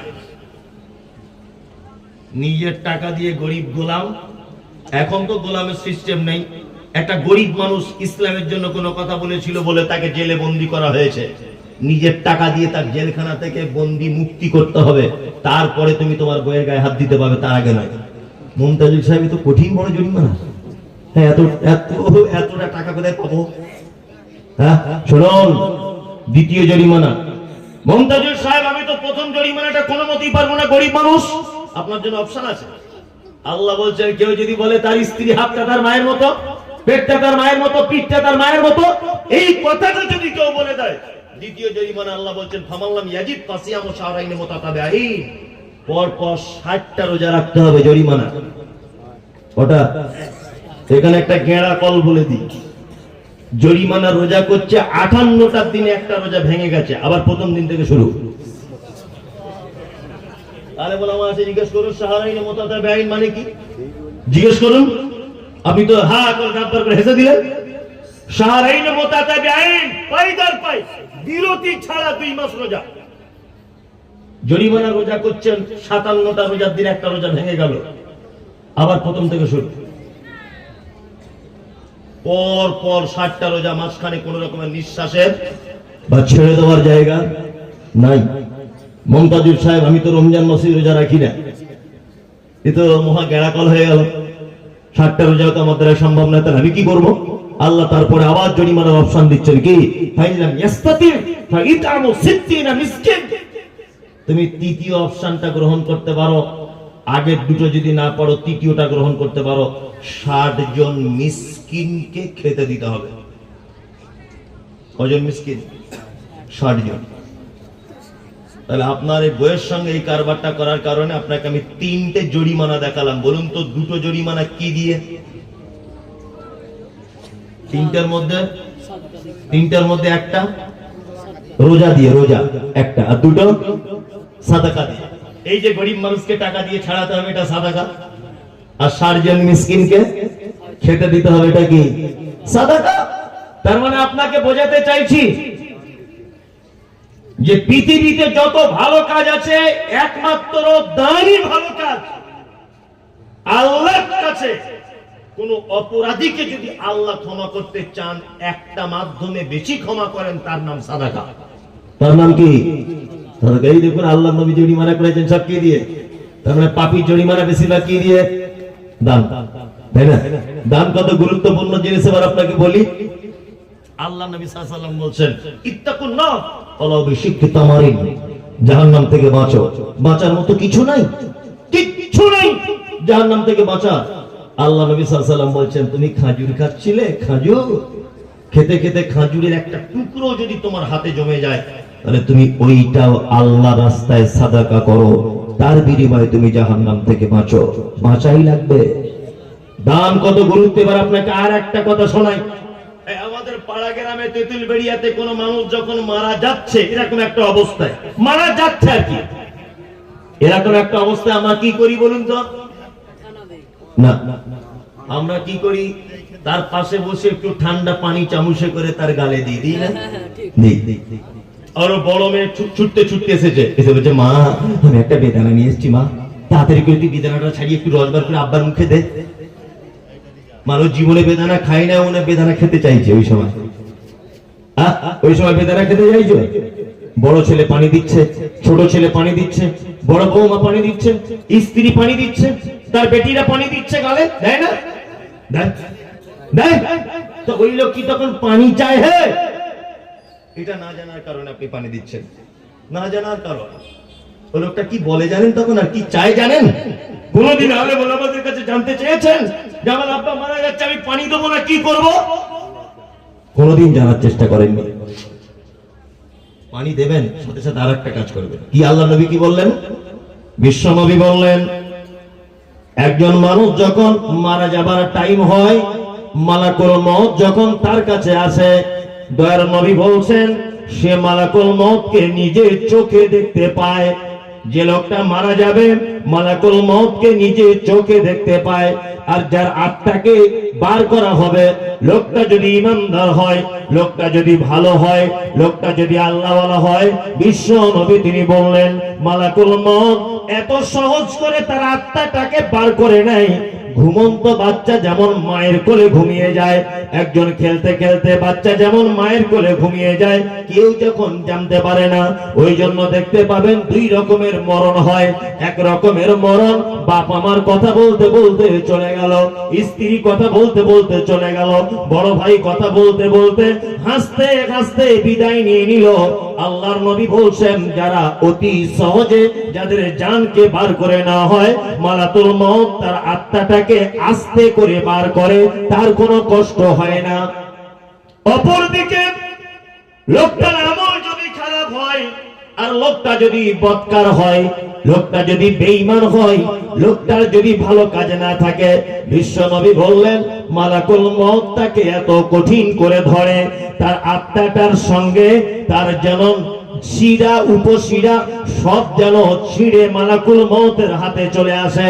ওই জন্য দেখতে পাবেন অনেক সময়তে কিছু লোকের মৃত্যু এত কষ্ট হচ্ছে, হাতগুলো বেঁকে যাচ্ছে, পা গুলো বেঁকে যাচ্ছে, কারো দেখবেন গালটা বেঁকে যাচ্ছে, কেউ দেখবেন হা করে আছে, ডান পাটা বেঁকে গেল, বাম পাটা বেঁকে গেল, ডান হাতটা বেঁকে গেল। বিশ্ব নবী বললেন লোকটা যদি খারাপ হয়, তাহলে মালাকুল মউত এত কঠিন করে তার আত্মাটাকে বার করে, সে তখন চিল্লাতে চিল্লাতে একটা কথা বারবার বলে, ফায়াকুলা রাব্বি লাউলা আখরাতানি ইলা আসারিন করিব ফাআসাদদাকা ওয়া আকুম মিনাস সালিহিন। হে আমার প্রতিপালক, আমার কাছে মালাকুল মউত চলে এসেছে, পৃথিবীর নামক জায়গাতে আমার আর থাকার সময় নাই, আমাকে চলে যেতে হবে। তবে আল্লাহ যাবার আগে তোমার কাছে আমি একটা জিনিস আমি আবদার করছি, ফাআসাদদাকা ওয়া আকুম মিনাস সালিহিন। আল্লাহ আমাকে একটু টাইম দাও, আমি দুনিয়াতে আর 2-10 দিনের জন্য, 2-5 দিনের জন্য, 2-5 মিনিটের জন্য, 2-4 ঘন্টার জন্য আমাকে টাইম দাও। ফাআসাদদাকা ওয়া আকুম মিনাস সালিহিন। আমি গিয়ে কিছু সাদাকা করে আসি, দান করে আসি, আর ভালো মানুষদের অন্তর্ভুক্ত হয়ে যায়। বলুন এবারে মৃত্যু মানুষের জীবনের শেষ ইচ্ছাটা কি? দান করা। মৃত্যু একটা মানুষ মারা যাচ্ছে, তার শেষ ইচ্ছা দান করা। এবার একটা মজার কথা আপনাদের কাছে আমি শুনি। বলুন তো পৃথিবীর সব থেকে দামি ইবাদতের নাম কি? নামাজ। ঠিক বলেছে। এই কিন্তু প্রত্যেক পরীক্ষায় বসছে, পাস করুক আর ফেল করুক, এর ভালো গুণ এটা। আর ও জীবনে অনেক বড় হতে পারবে। যে মুখ বন্ধ করে থাকবে সে জীবনে কিছু করতে পারবে। ও তো শেখার চেষ্টা করছে, ভুল হলো হলো। ও আমার ছেলের বয়সে, আমার ছেলেরই এখন 18-19 বছর বয়স হয়ে গেছে মনে হয়। যাই হোক, ও তো জানার চেষ্টা করছে, আলহামদুলিল্লাহ। তা যে কথা বলছিলাম সেটা হচ্ছে, একটা ইবাদতের জগতের সবথেকে আশ্চর্য ইবাদত, তার নাম সালাত। কেউ যদি সালাত ইচ্ছাকৃত ছেড়ে দেয়, সে আর মুসলিম থাকতে পারে না। লোকটা মারা যাবার আগে তো আল্লাহকে বলতে পারতেন, আল্লাহ টাইম দাও, 2 রাকাত নামাজ পড়ি। বলতে পারতো না? পারতো? কিন্তু বলেনি। কি বলছে? আল্লাহ টাইম দাও, কি করবো? দান করবো। তা নামাজ সব থেকে দামি ইবাদত। লোকটা তো বলতে পারতো আল্লাহ টাইম দাও, 2 রাকাত নামাজ পড়ি না। পৃথিবীতে যত ইবাদত আছে, প্রত্যেক ইবাদতের নিজস্ব পদ্ধতি আছে, আছে না? আচ্ছা, কেউ যদি জোহরের নামাজটা 8টার দিকে আদায় করে নেয়, চলবে? চলবে। বিনা ওযুতে যদি কেউ পড়ে, আর জোহরের যদি কেউ 3 রাকাত পড়ে, চলবে। পদ্ধতি আছে। পৃথিবীতে একটা মাত্র ইবাদত আছে, তার কোনো পদ্ধতি নাই, তার নাম নফল সাদাকা, সাধারণ দান। তার কোনো পদ্ধতি নাই। দান বা সাদাকা 2 প্রকারের। এক ফরজ, যেমন যাকাতুল ফিতরা ফরজ, আর বাৎসরিক যে যাকাত আমাদের হয় ওটা ফরজ। এই দুটো জিনিস ফরজ, বাকি যা কিছু আছে সব কি নফল বা সুন্নাত। এর কোনো পদ্ধতি নাই। আচ্ছা, মাঝখানে একটা কথা বলে দিই। আচ্ছা, সাদাকার দান এক না আলাদা? হ্যাঁ আলাদা, কেক আলাদা বলছেন? আলাদা, জি না, এটা আমরা আজ পর্যন্ত বুঝতে পারিনি। যার নাম লাউ তার নাম কদু, ঠিক ব্যাপারটাই। যেমন আমরা পাড়া গ্রামের মা চাচিরা দেখবেন, ওই একটা ছেলে পানিতে ডুবে যাচ্ছিল, হঠাৎ করে পানিতে ডুবে যাচ্ছিল, নিয়ে কোন রকম করে পাড়ার ছেলে পিলেরা তাকে উদ্ধার করে বাঁচিয়েছে। তার মা গরিব মানুষ, বাড়িতে দেখবেন 2 কিলো চাল, 2টো আলু, একটা ডিম, হাঁসের ডিম ছিল, 2টো পেঁয়াজ, 2টো কাঁচা লঙ্কা মসজিদে পাঠিয়ে দিয়েছে ওই ছেলেকে দিয়ে। আর বলছি ইমাম সাহেবকে বলবি এটা যেন মাদ্রাসায় দিয়ে দেয়, এটা সাদকার মাল, বলে না? আরবিতে বলে সাদাকা, বাংলায় বলে দান। যার নাম দান তারই নাম সাদাকা, যার নাম দান তারই নাম সাদাকা। ডিফারেন্স এতটুকুই, ফরজ সাদাকা যেমন যাকাতুল ফিতর বা যাকাত বাৎসরিক, এই দুটো ফরজ, বাকি সব সুন্নত বা নফল, তাই না? পৃথিবীতে সব ইবাদতের পদ্ধতি আছে, নফল বা সুন্নত দানের কোনো পদ্ধতি নেই। বাসে থেকে নেমেছেন, এটা আপনাদের ধুবুলিয়া থানা, আকাশীপাড়াতে বাসে নেমেছেন, ধরে নেন বাস থেকে নেমেছেন, আর একজন বলছে লা ইলাহা ইল্লাল্লাহ, মামু কিছু দাও। জিজ্ঞাসা করতে পারবে না হানাফি, তুমি শাফি, তুমি তাবলীগ করো, তুমি আহলে হাদিস, তুমি হিন্দু, তুমি মুসলিম, কে তুমি? জিজ্ঞাসা করার অধিকার আপনার নেই। 20 টাকার নোট দিতে হবে এরকম কোন হাদিস নেই।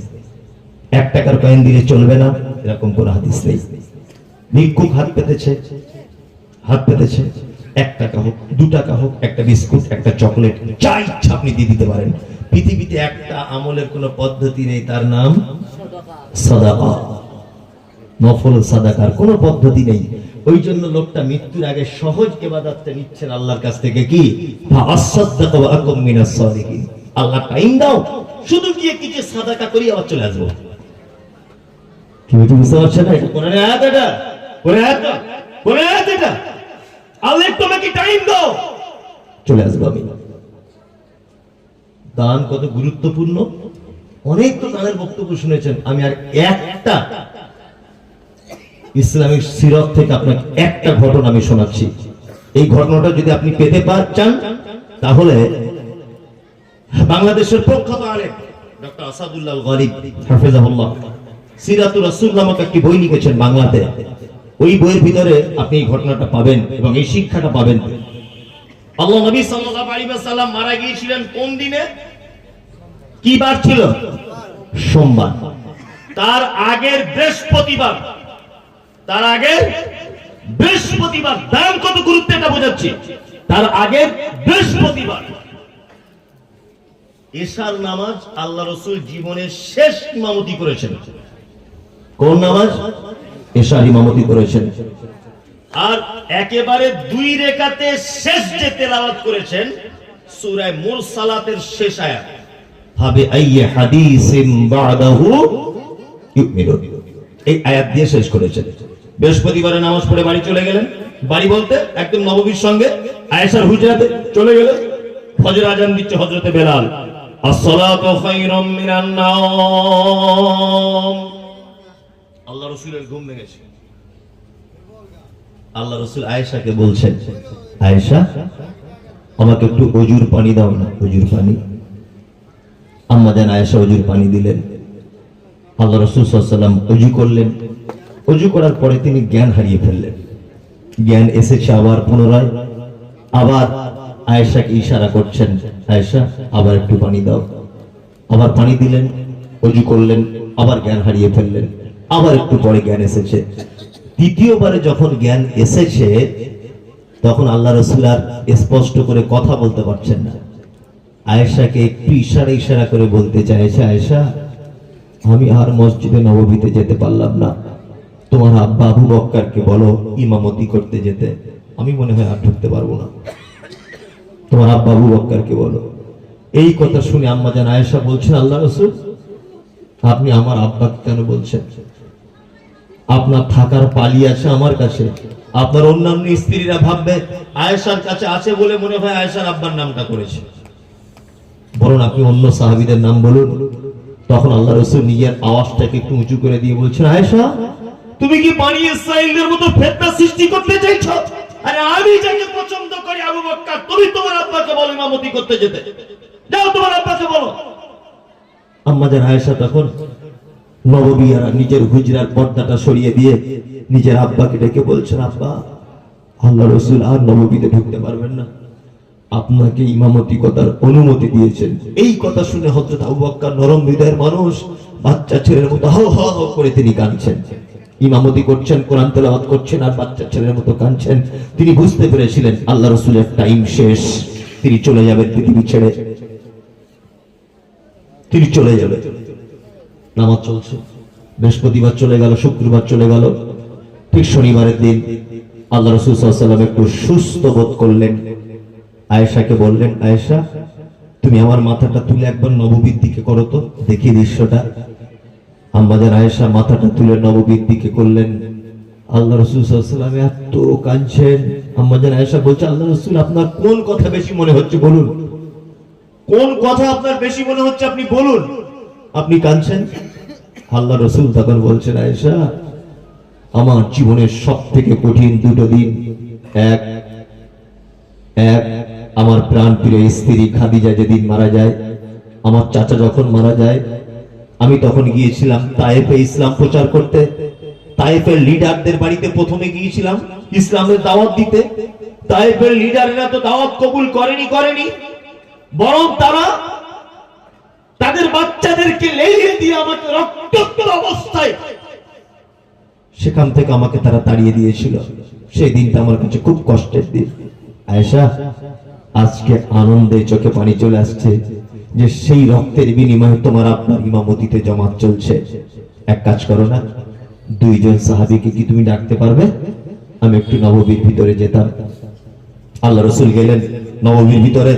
হযরত আবু বকর তখন ইমাম, ভালো করে বুঝবেন, আবু বকর তখন ইমামতির জায়গায় দাঁড়াচ্ছেন, নামাজ শুরু করবেন। এই সময় হযরত আবু বকর বুঝতে পারছেন আল্লাহর নবী আসছেন। আবু বকর দাঁড়িয়ে আছেন, নামাজ শুরু করবেন, এরকম এক অবস্থা।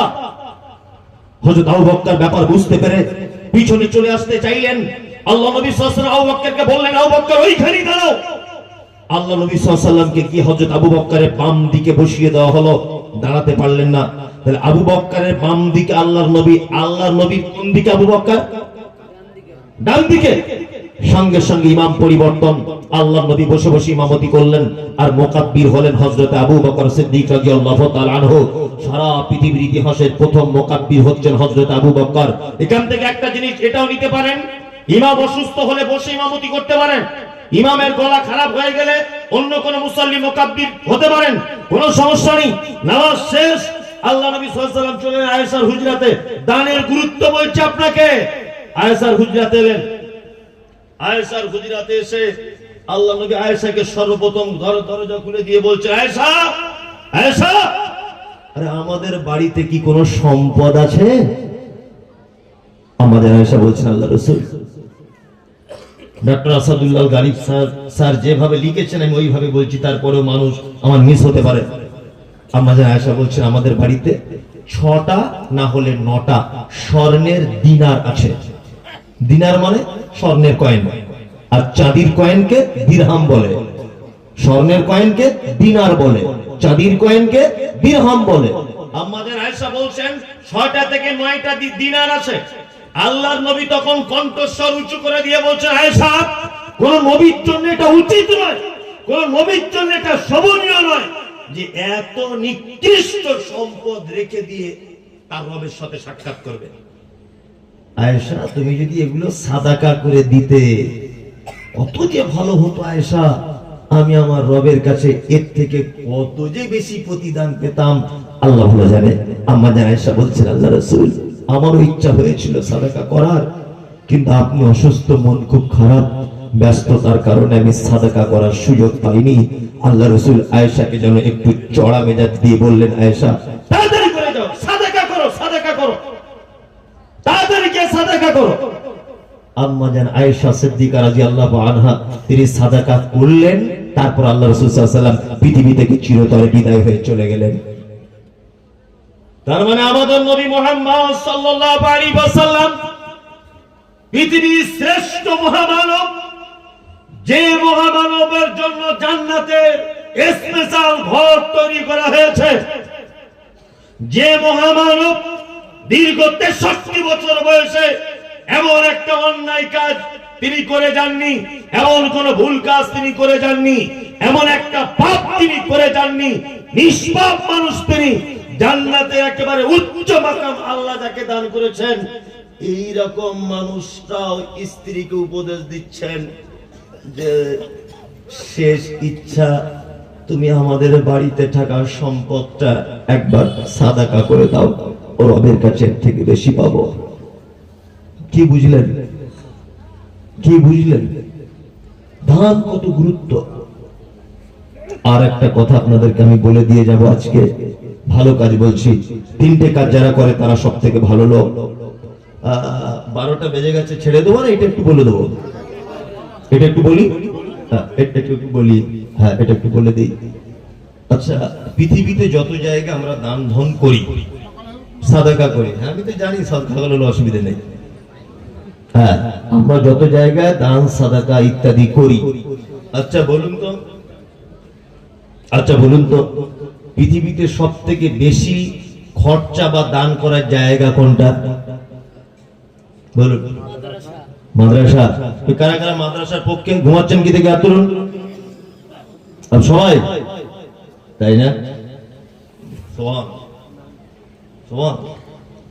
না এটাও শুনুন, আপনারা যেটা বলেছেন এটা একেবারে যে ঠিক তা নয়, আর পুরোপুরি যে ভুল তা নয়। আমাকে একটু পানি পান করালে ভালো হতো, দেওয়া যাবে? জি, যদি থাকে একটু পানির বোতল থাকলে একটু দেখো, না থাকলে অসুবিধা নেই। এইটা ভাইয়ের কাছে পেয়ে গেছি, মাশাআল্লাহ, আনতেন জি, জাযাকাল্লাহ। বলছি এক মিনিট, বিসমিল্লাহ।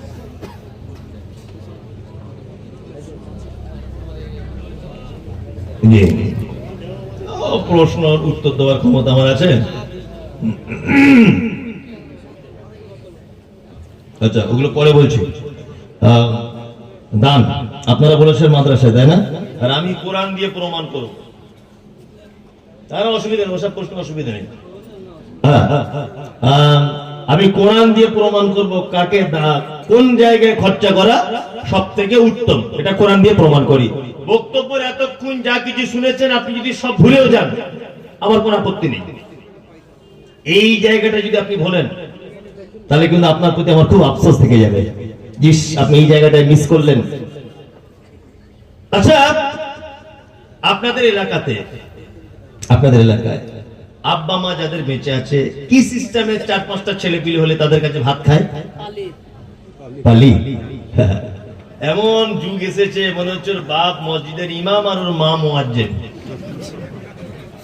তাই না? পালি। আমার যদি একদিন এদিক ওদিক হয়ে যেত বৌমারা বড় বড় চোখ বার করে, আবার ওর ছেলেকে দিয়ে বলে তোর দাদুকে বল আমাদের তরকারি কি খুব মিষ্টি, ও ক্যালেন্ডার থেকে খায় না বুড়ো।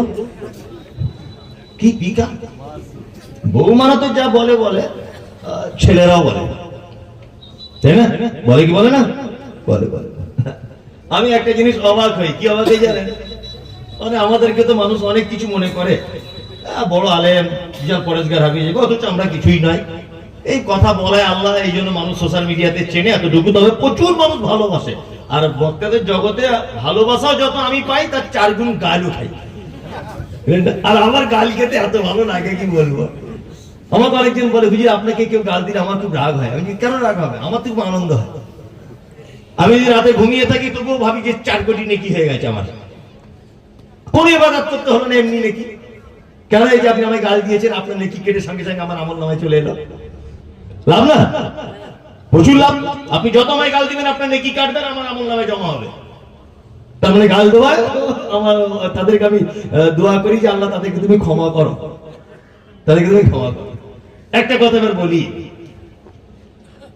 পিতা মাতা বুড়ো হয়ে গেছে, আপনার মায়ের বয়স ওই মোটামুটি 85, আর আপনার আব্বার বয়স 90।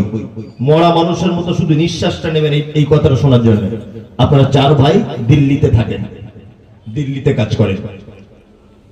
ঈদের 1 সপ্তাহ আগে বাড়ি আসবেন, আপনার স্ত্রীকে ফোন করেছেন, আপনার স্ত্রীকে,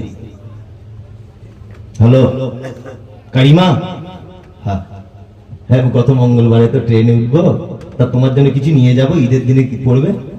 আমার জন্য একটা লেহেঙ্গা আনবে, আমরা কোনো অল্প বয়স, তুমি তো বুঝতেই পারছো। আর আমার বোনের জন্য দুটো, আর তোমার একটা মেয়ে আছে তার জন্য একটা, টোটাল মোটামুটি 6টা লেহেঙ্গা আনো তুমি। তা লোকটা এখন বিপদে পড়েছে, বউ বলেছে কিনতে হবে, ও বড় কোন একটা শপিং মলে লেহেঙ্গা দেখছে।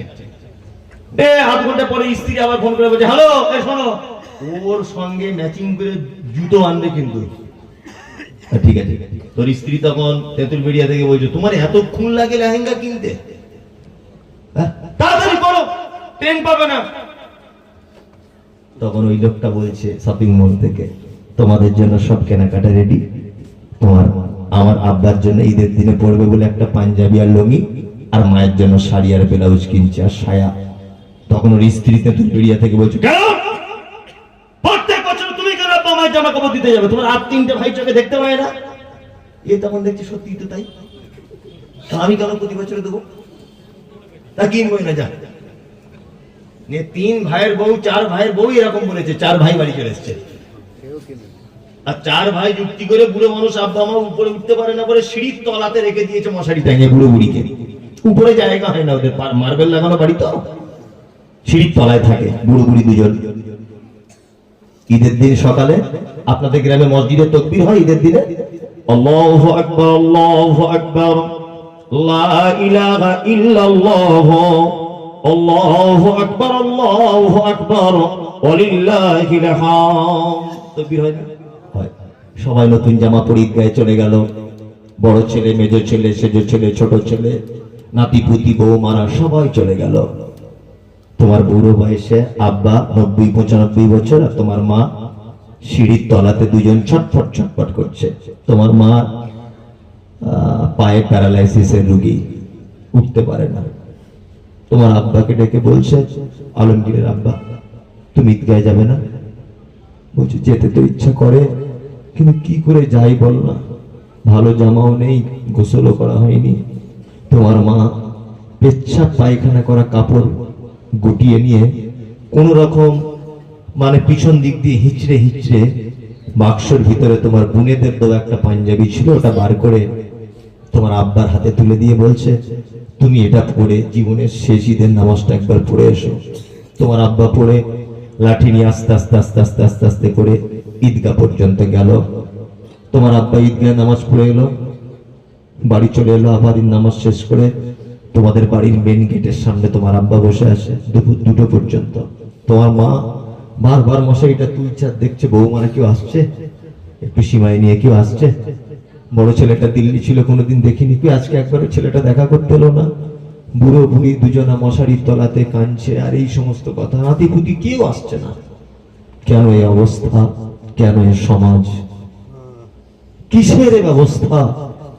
আল্লাহু আকবার। আর কি উচিত ছিল? 4 ভাই, 2 ভাই আব্বার বগলের তলা দিয়ে দুজন ধরবে, একজন আব্বার লুঙ্গি ধরে থাকবে, আর একজন আব্বার লাঠিটা নেবে, 4 জন মিলে আতর মাখিয়ে পরিষ্কার পরিচ্ছন্ন গোসল করে ঈদগাহে সবার আগে বাপের পাশে 4 ভাই বসে থাকবে। এটা উচিত ছিল তাদের? তাদের উচিত ছিল 4 বৌমা প্যারালাইসিস শাশুড়িকে গোসল করিয়ে দিয়ে, ভালো করে মাথা ছিঁড়িয়ে, ভালো করে নারকেল তেল দিয়ে হাতের নখগুলো কেটে গ্লিসারিন সাবান মাখিয়ে শাশুড়িকে চেয়ারে বসিয়ে রাখবে, নাতিপুতিরা সবাই দেখতে আসবে আমার দাদিকে। এটা উচিত ছিল। তা না করে মশারির ভিতরে তারা ভুগছে। কেন অত্যাচার? কেন সমাজ ব্যবস্থা? দান কোথায় করতে হবে এটা কোরআন থেকে বলবো, এই জন্য ঘুরছি, এই জন্য ঘুরছি আমি। কোথায় দান করবেন? চলুন। আপনার আব্বা মায়ের ঈদের দিনে অবস্থা কেন? হ্যাঁ, আপনার মায়ের থেকে বদমাশ মেয়ে তেঁতুলবেড়িয়াতে আর কেউ নাই, এই জন্য তার আজ এই অবস্থা। তোমার আব্বা তো আরো বদমাশ লোক, ওদের বদমাশিটা বলি, তোমার মায়ের দোষটা বলি। তোমার মা ছিল তেঁতুলবেড়িয়ার সব থেকে পর্দাশীল নারী, জীবনে কোনোদিন পর পুরুষকে মুখ দেখাতো না। তোমার মা এত পর্দা করত, সুবহানাল্লাহ। কিন্তু তোমার এই মা, তুমি পেটে ছিলে, ডাক্তার বাবুদের সামনে হসপিটালের বেডে শুয়ে যে মা কাউকে মুখ দেখাতো না, সেই মা শাড়ি ব্লাউজ খুলে উলঙ্গ হয়ে তার লজ্জাস্থান দেখিয়ে তোমার মতো অপদার্থ বেটাকে পৃথিবীর আলো দেখিয়েছিল। এটা তার জীবনের সবথেকে বড় অপরাধ। যে মা মুখ দেখাতো না তোমার মতো বদমাইশকে জন্ম দিতে গিয়ে, সে পরপুরুষ ডাক্তারকে তার লজ্জাস্থান দেখাতে পর্যন্ত লজ্জা করেনি, এটা তোমার মা। তোমার মা মানে তোমার মায়ের মাথার চুল কালো কুচকুচে, পাড়ার মেয়েরা তোমার মায়ের মাথার চুল দেখতে আসতো, হাঁটু পর্যন্ত কুচকুচে চুল। তোমার মায়ের বয়স তখন 24 থেকে 25, অপরূপা চরমা সুন্দরী তোমার মা। তোমার মতো অপদার্থ বেটাকে জন্ম দিতে গিয়ে হাসপাতালের বেডে কালো কুচকুচে চুলগুলো লাল রক্তে জমাট বেঁধে গিয়েছিল তোমার মায়ের। এটা তোমার মায়ের জীবনের দ্বিতীয় বড় ভুল। তোমার মায়ের 3 নম্বরের ভুল, তোমার মা ছিল তোমার নানার এক বেটি, আদরের বেটি। জীবনে কোনোদিন নখ কাটা মেশিন দিয়ে নখ কাটতে পারতো না, তোমার নানি নাকি কেটে দিত। তোমার মা কোনোদিন ব্লেড দিয়ে নখ কাটতে পারতো না, তোমার নানা নাকি কেটে দিত। কোনোদিন তোমার মা হাতে সুচ, ইনজেকশনের সুচ কোনোদিন ঢোকায়নি। তুমি যখন পেটে ছিলে তোমার মায়ের, তোমার মা ডাক্তারের কাছে গেছে দেখাতে। ডাক্তার তোমার মায়ের হাত পা চেক করে দিয়ে বলছে, মা তোমার ডেলিভারি টাইম হয়ে গেছে, বাচ্চাটা সোজাসুজি থাকার কথা আড়াআড়ি করে লেগে গেছে, বাচ্চা মারা যেতে পারে। তখন তোমার মা ডাক্তারের হাত দুটো জড়িয়ে ধরে বলেছিল, ডাক্তার বাবু আপনি আমার প্রাণের বিনিময়ে হলে আমার বাচ্চাকে আপনি বাঁচান। আমি মা হতে চাই, আমি একবার যদি মা ডাকটা শুনি আমি আর কোনোদিন বাঁচতে চাই না। আপনি আমার প্রাণের বিনিময়ে ওর প্রাণটা দেন, আমি একবার শুধু মা ডাক শুনি। তোমার মা বেডে শুয়ে গেল, ডাক্তার ধারালো কাঁচি আর ধারালো সুচ দিয়ে তোমার মায়ের সাদা হাঁসের ডিমের মতো ফর্সা চকচকে পেট কেটে তোমার মতো অপদার্থকে সূর্যের আলো দেখালো। আর তোমার মা তোমার দিকে একবার ফিরে তার এক দিকটা পেট কাটার যন্ত্রণা সব ভুলে গেল। এটা তোমার মা। তোমার মা মানে কে জানো? তোমার মা মানে ওই বদমাইশ মেয়েটা, যে মেয়েটা তোমার নানির বাড়ি ছিল পলাশিতে, বাসে উঠেছে তোমার মা। তোমাকে কোলে নিয়ে তোমার বয়স তখন 1.5 বছর। তুমি তোমার মায়ের সঙ্গে তোতলা তোতলা করে কথা বলতে শিখেছো। বারবার তোমার মাকে বাসে উঠে বলছো, মা একটু দুধ দে না, একটু দুধ খাবো মা, একটু দুধ দে, একটু দুধ দে। তোমার মা বাসের বাঙ্কার ধরে দাঁড়িয়ে আছে, কন্ট্রাক্টর দেখছে মেয়েটার কোলে বাচ্চা, সিট পাইনি। তখন কন্ট্রাক্টর দয়া করে তোমার মাকে একটা সিট দিল। তুমি বারবার বিরক্ত করছো, দুধ খাবো। তোমার মায়ের বয়স তখন 25 বছর, চরম সুন্দরী তোমার মা, অপরূপা কুমারী তোমার মা তখন, চরম সুন্দরী। বাসের যুবক ছেলেরা তোমার মায়ের দিকে ফ্যালফাল করে দেখছে। তোমার মা তেতুল বেরিয়ে আর পাড়া গ্রামের মানুষ লজ্জা করছে, কি করে বাসের ভিতরে বুকের ব্লাউজটা খুলবো। তুমি যখন বারবার বিরক্ত করছিলে, তখন তোমার মা লজ্জার মাথাতে ঝাঁটা মেরে ব্লাউজ খুলে বাসের যুবক পুরুষের সামনে নিজের বুকের স্তনের বোঁঠাটা তোমার মুখে ধরিয়ে দিয়েছে। এক হাত দিয়ে তোমাকে সামলাচ্ছে, এক হাত দিয়ে মাথার কাপড় ঠিক করছে, এক হাত দিয়ে পেট ঠিক করছে, পিঠের কাপড় ঠিক করছে। তোমার মা যদি সেদিন একবার বলতো, আমার লজ্জা করছে, আমি দুধ দিতে পারবো না, তুমি আজ পৃথিবীর আলো দেখতে না, বাসের ভিতরে তোমার কণ্ঠনালী আটকে তুমি মারা যেতে। এটা তোমার মায়ের 3 নম্বরের বড় অপরাধ। তোমার মায়ের অপরাধ কি? চিকিৎসা বিজ্ঞানীরা বলেছেন প্রত্যেক দিন একটা বাচ্চা তার মায়ের 8 বার দুধ পান করে, এক বার 250 গ্রাম করে দুধ পান করে। কোরআনের ভাষাতে 30 মাসের কাছাকাছি দুধ পান করাতে হয়। তোমার মা নিঃস্বার্থে 30 মাস তোমাকে দুধ পান করিয়েছে, 1 টাকা নেয়নি। এটা তোমার মা। তোমার আব্বাকে জানো?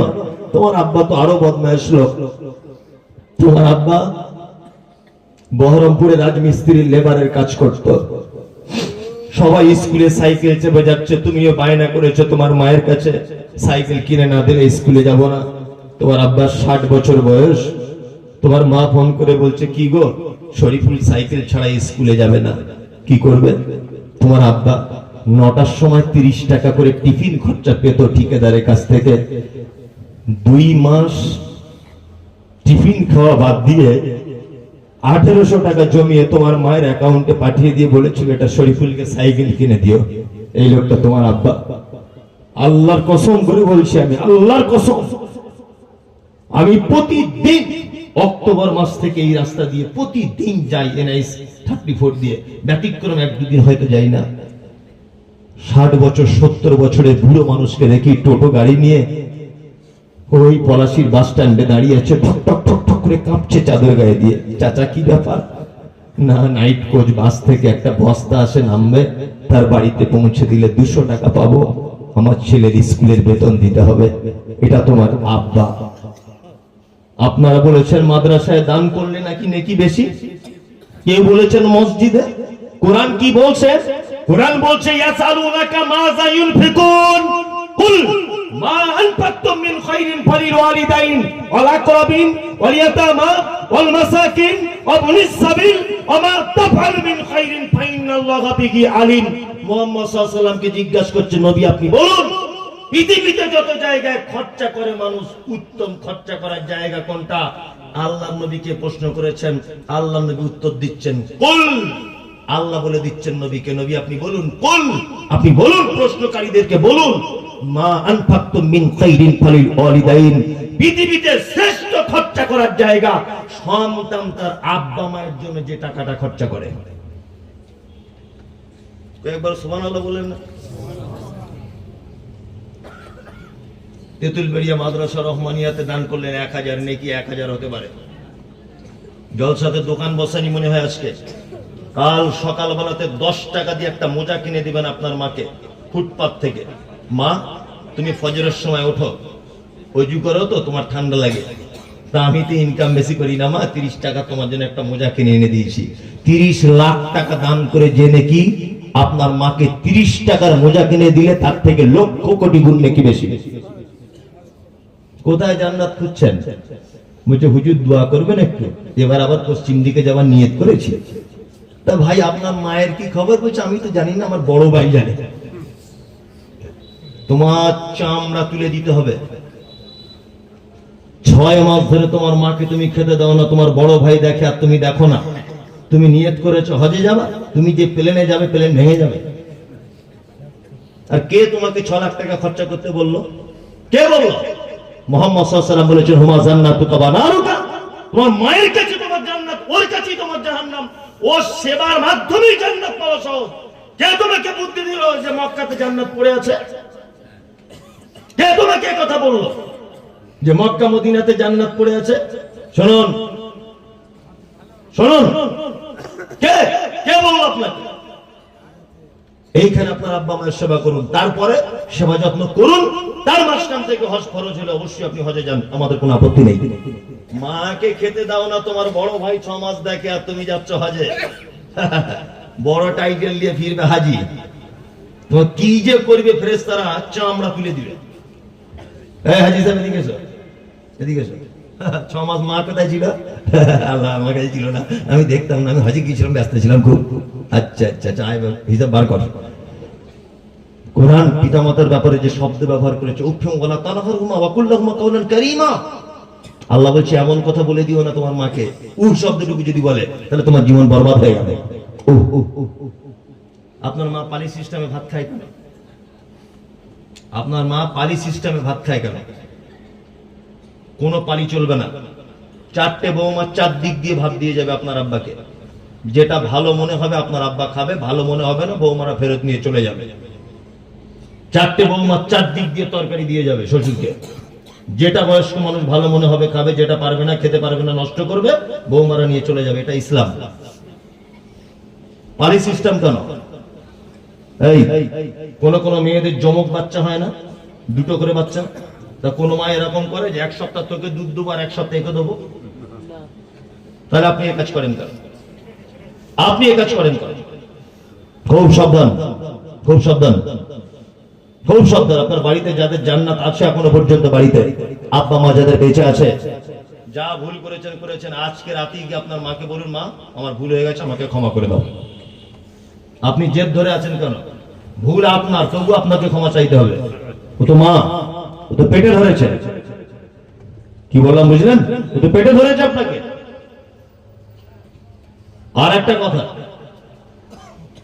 শ্বশুররা শুধুমাত্র অভিযোগ করে বৌমা, বলছে আমাদের বৌমা গুলো ভালো নয় মনি সাহেব, খুব বদমাইশ বৌমা গুলো। বৌমা কেন শ্বশুরকে সেবা করবে কেন? ও সেবা করতে বাধ্য নয় আপনার আব্বাকে। মানুষ হিসাবে, মানবিক দৃষ্টিতে আপনার শ্বশুর হিসাবে সেবা যত্ন করে, আলাদা নেকি পাবে। বৌমা শ্বশুরকে সেবা করতেই হবে, ইসলামের এরকম কোনো বিধান নেই। সেবা আপনাকে করতে হবে। আপনি পুরুষ মানুষ, আপনার মায়ের পেচ্ছাপ পায়খানা আপনাকে পরিষ্কার করতে হবে, আপনার স্ত্রী করবে না। আর আপনি ওকে জোর করে বলতেও পারবেন না। ও ও খুশি করে যদি করে তাও নেকি পাবে, ও করতে বাধ্য নয়। কি বলছি বুঝতে পারছেন? ও করতে বাধ্য নয়। আপনি বৌমাকে কেন দোষ দিচ্ছেন? দোষ আপনার ছেলে। কি বলছি বুঝতে পারছেন না? বলবেন আপনি যে কথাটা লাস্টে বললেন আমাদের বাড়ি গিয়ে সর্বনাশ করে দিবে সব। না, আমি যেটা বলেছি এটা একদমই সঠিক পদ্ধতিটা বলেছি। ও পরের মেয়ে, ও যতটা ভালোবাসা দেবে আপনার আব্বা মাকে, তার থেকে আপনি বেশি দেবেন না কম? বেশি। তা আপনি ওর উপরে ভরসা করছেন কেন? আপনি নিজে আপনার আব্বা মায়ের সেবা করুন। ইনশাআল্লাহ করবো, ইনশাআল্লাহ, ইনশাআল্লাহ আব্বা মায়ের সেবা করবেন। চলুন, দানের গুরুত্ব বলতে বলতে বলতে বলতে কার জন্য দান করতে হবে, কার জন্য খরচা করতে হবে শেষ করলাম এই জায়গায়। তো এখনো তো দুটো জিনিস বাকি। তিনটে কাজ যারা করে তারা আল্লাহর নিকটে ভালো, তার মধ্যে যারা দান করে। তো দানের বলতে বলতে আর দুটো এলাম, আর দুটো বাকি। এই দুটো বলতে গেলে তাহলে তো অনেক কাজ। আমি এই দুটো সামান্য করে বলে দিই। অল কাযিমিন আল গায়জা, আল্লাহ তাআলা বলছেন কি, যারা রাগ হলে রাগকে কন্ট্রোল করে নেয়। ইসলাম কখনো প্রতিশোধ গ্রহণ করে না। ইসলাম কি গ্রহণ করতে বেশি ভালোবাসে? ক্ষমা। ক্ষমা, তাই না? ক্ষমা, ক্ষমা করতে পছন্দ করে। শুনুন, কথা যে কোনো মানুষের ব্যাপারে বলার আগে 10 বার ভেবে বলবেন। আপনি মসজিদের ইমাম সাহেব, মাদ্রাসার কোন শিক্ষক, তাকে আপনি খারাপ বলেছেন যে আপনি খারাপ লোক। আপনি ওকে খারাপ বলতে গেলেন কেন? ওর উপরে আপনার ব্যক্তিগত রাগ থাকতে পারে, কিন্তু কোনোদিন খারাপ বলবেন না। কারণ মুহাম্মদ সাল্লাল্লাহু আলাইহি ওয়াসাল্লাম তিনি বলেছেন, খায়রুকুম মান তাআল্লামাল কুরআন ওয়া আল্লামাহু। পৃথিবীতে সবথেকে ভালো লোক যারা কোরআন জানে, অপরকে জানায়, যারা কোরআন শেখে, অপরকে শেখায়। পৃথিবীর সবথেকে ভালো লোক এরা। তাহলে আলেম ওলামাদের ভালো সার্টিফিকেট দিয়েছেন কে? মুহাম্মদ সাল্লাল্লাহু আলাইহি ওয়াসাল্লাম। তা আল্লাহর নবী যাকে সার্টিফিকেট দিচ্ছেন, যে কোরআন পড়ায় ও ভালো লোক, আল্লাহর নবী সার্টিফিকেট দিচ্ছে, তা আপনি তার উপরে রাগ দেখালেন কেন? হ্যাঁ, খুব হুঁশিয়ারির সঙ্গে কথা বলবেন, রাগ দেখাবেন না। ওয়াল আফিনা আনিন নাস, ছোটখাটো কেউ কোনো ভুল ত্রুটি করলে সেই ভুল ত্রুটি গুলো কি করবেন? ক্ষমা করে দেবেন। একদম নয়, প্রতিশোধ গ্রহণ করবেন না। ইসলাম ক্ষমাতে বিশ্বাসী, তাই না? খুব ক্ষমাতে বিশ্বাসী, আর মানুষকে ক্ষমাই করে দিতে হবে, এ কথাই চূড়ান্ত।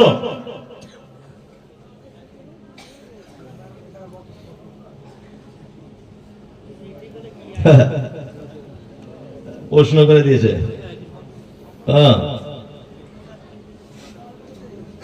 কোন খেলায় মৃত ব্যক্তির স্মৃতির উদ্দেশ্যে কি ট্রফি দেওয়া যাবে? ট্রফি দেওয়া যাবে, এটা কি যায়? প্রথমে আপনি জেনে নেন, মৃত মানুষ হাবি জাবি এটা অনেক দূরের কথা। যে খেলাতে কোনো কিছু বিনিময় হয়, জিতে গেলে 12 লাখ, হেরে গেলে কিছুই নয়। জিতে গেলে প্রাইজ পাবে, হেরে গেলে পাবে না, এটা জুয়া। এই খেলাটাই হারাম, তো ট্রফি আবার কেন আসবে? খেলাই তো চলবে না, ট্রফি অনেক দূরের কথা, ও তো পরের স্টপেজ আসবে। খেলাটাকে জায়েজ কিনা সেটা আগে বলো। তোমার ট্রফি জানতে ইচ্ছা কেন? আগে খেলাটা জানো জায়েজ কিনা। হ্যাঁ, ফুটবল আপনি খেলতে পারেন শরীর চর্চা করার জন্য, কোনো সমস্যা নেই। ক্রিকেট আপনি খেলুন শরীর চর্চা করার জন্য খেলুন, ভলি খেলুন শরীর চর্চা করার জন্য। গাঁটে গাঁটে ব্যথা, ডাক্তার বলেছে দৌড়দৌড়ি করো, তা দৌড়দৌড়ি করার টাইম নেই, একটু মাঠে গিয়ে ফুটবল খেলুন, সমস্যা নেই। কিন্তু যেই দিন আপনি এই খেলা খেলবেন, 4 জন করে খেলছেন ফুটবল, এই যারা জিতবে একটা করে পোল্ট্রির মুরগি দেওয়া দেবে, সঙ্গে সঙ্গে হারাম। আর যারা খেলে তারা শুধু হারাম করে, আর যারা দেখে সব তো আপনারা জানেন। এসব ফটো আবার জানা লাগে, এসব আপনার জানা ব্যাপার। আচ্ছা, আর একজন আবার এই কথা বলেছেন যে আমরা অনেক সময় দেখি কোনো ব্যক্তি মারা গেলে বা দুর্ঘটনায় ঘটলে তাকে উদ্দেশ্য করে আমরা কোনো অনুষ্ঠানে বা কোনো খেলায় 1 মিনিট নীরবতা পালন করি। এটা কি ঠিক? পৃথিবীর কোনো মানুষের সামনে নীরবতা পালন করা যাবে না, কোনো মানুষের সামনে। ওই জন্য তো আমরা বলে দিয়েছি, বা আলেম ওলামারা বলছে বন্দে মাতারাম। বন্দে মাতারাম মানে কি? বন্দে মাতারাম মানে এখানে মা বলতে ভারতের মাটিকে বোঝানো হয়েছে। হ্যাঁ, বন্দে মাতারাম মানে আমি আমার চরণকে মায়ের পায়ে ঠেকালাম, তাই তো? এই শব্দটা ওই জন্য বলা যাবে না। বন্দে মাতারামের ব্যাপারে আলেম ওলামারা সব একেবারে নাকচ করে দিয়েছে। মানে হে মা, ভারতের মাটি তোমার চরণে ঠাকাই মাথা, এ কথা যেমন বলা যায় না, পৃথিবীর কোন মানুষের জন্য নিরাপত্তা পালন করা যাবে না, এই কথা আপনাকে চূড়ান্ত পর্যায়ে বলে দিচ্ছি। আল্লাহর নবীর কাছে কোন সাহাবীরা পর্যন্ত আল্লাহর নবীকে দেখে উঠে দাঁড়াতেন না ওনার সম্মানে, এবং দাঁড়ালে আল্লাহ রাসূল নিষেধ করেছেন, যেটা ইহুদি খ্রিস্টানদের রীতিনীতি, তোমরা কোনোদিন করবে না। আল্লাহর নবীকে দেখে যদি দাঁড়াতে আল্লাহর নবী নিষেধ করে, তা তোমার কত বড় দুর্ঘটনার নেতা আছে যে তাকে দেখে নীরবতা পালন করতে হবে? ওসব নয়, একদমই নয়, এসব থেকে দূরে থাকবেন। আর সব থেকে বড় কথা, শরীর চর্চার জন্য যদি খেলাধুলো করেন, করবেন, সমস্যা নেই, কোন গেম ম্যাচ আর এইসব কাজে 10 টাকা চাঁদাও দেবেন না, 10 টাকা চাঁদা দেবেন না কোথাও খেলা টেলা হলে, কারণ ওর যত পাপ হবে সব পাপ আপনার অ্যাকাউন্টেও জমা হবে। কি বললাম বুঝলেন? চাঁদাও দেবেন না, খেলাতে অংশগ্রহণ করবেন না, ওই খেলার ব্যাপারে কোন রকমের কোন সহযোগিতা করবেন না। আল্লাহ সুবহানাহু ওয়া তাআলা বলেছেন, ইউসারিউনা ফিল খায়রাত, তোমরা ভালো কাজের জন্য দৌড়ঝাঁপ করো। হ্যাঁ, ভালো কাজের জন্য কি করো? দৌড়ঝাঁপ করো। যেখানেই ভাববেন ভালো কাজ কিছু হচ্ছে, সেখানকার জন্য আপনি প্রস্তুতি নেবেন, ইনশাআল্লাহ, ইনশাআল্লাহ, ইনশাআল্লাহ। এবার আপনারা জানেন যে তেঁতুলবেড়িয়া রহমানিয়া মাদ্রাসার কালেকশন জলসা, তাই না? আমি আদায়কারী বক্তা নই, তারপরেও আপনাদের উদ্দেশ্যে আমার কিছু কথা, যে এটা কি মাদ্রাসা? শিশু মাদ্রাসা। কোরআন শিক্ষার ব্যবস্থা আছে? কোরআন শিক্ষার ব্যবস্থা আছে মানে আপনাকে এখানে কিছু সাদাকা করতে হবে, অবশ্যই করতে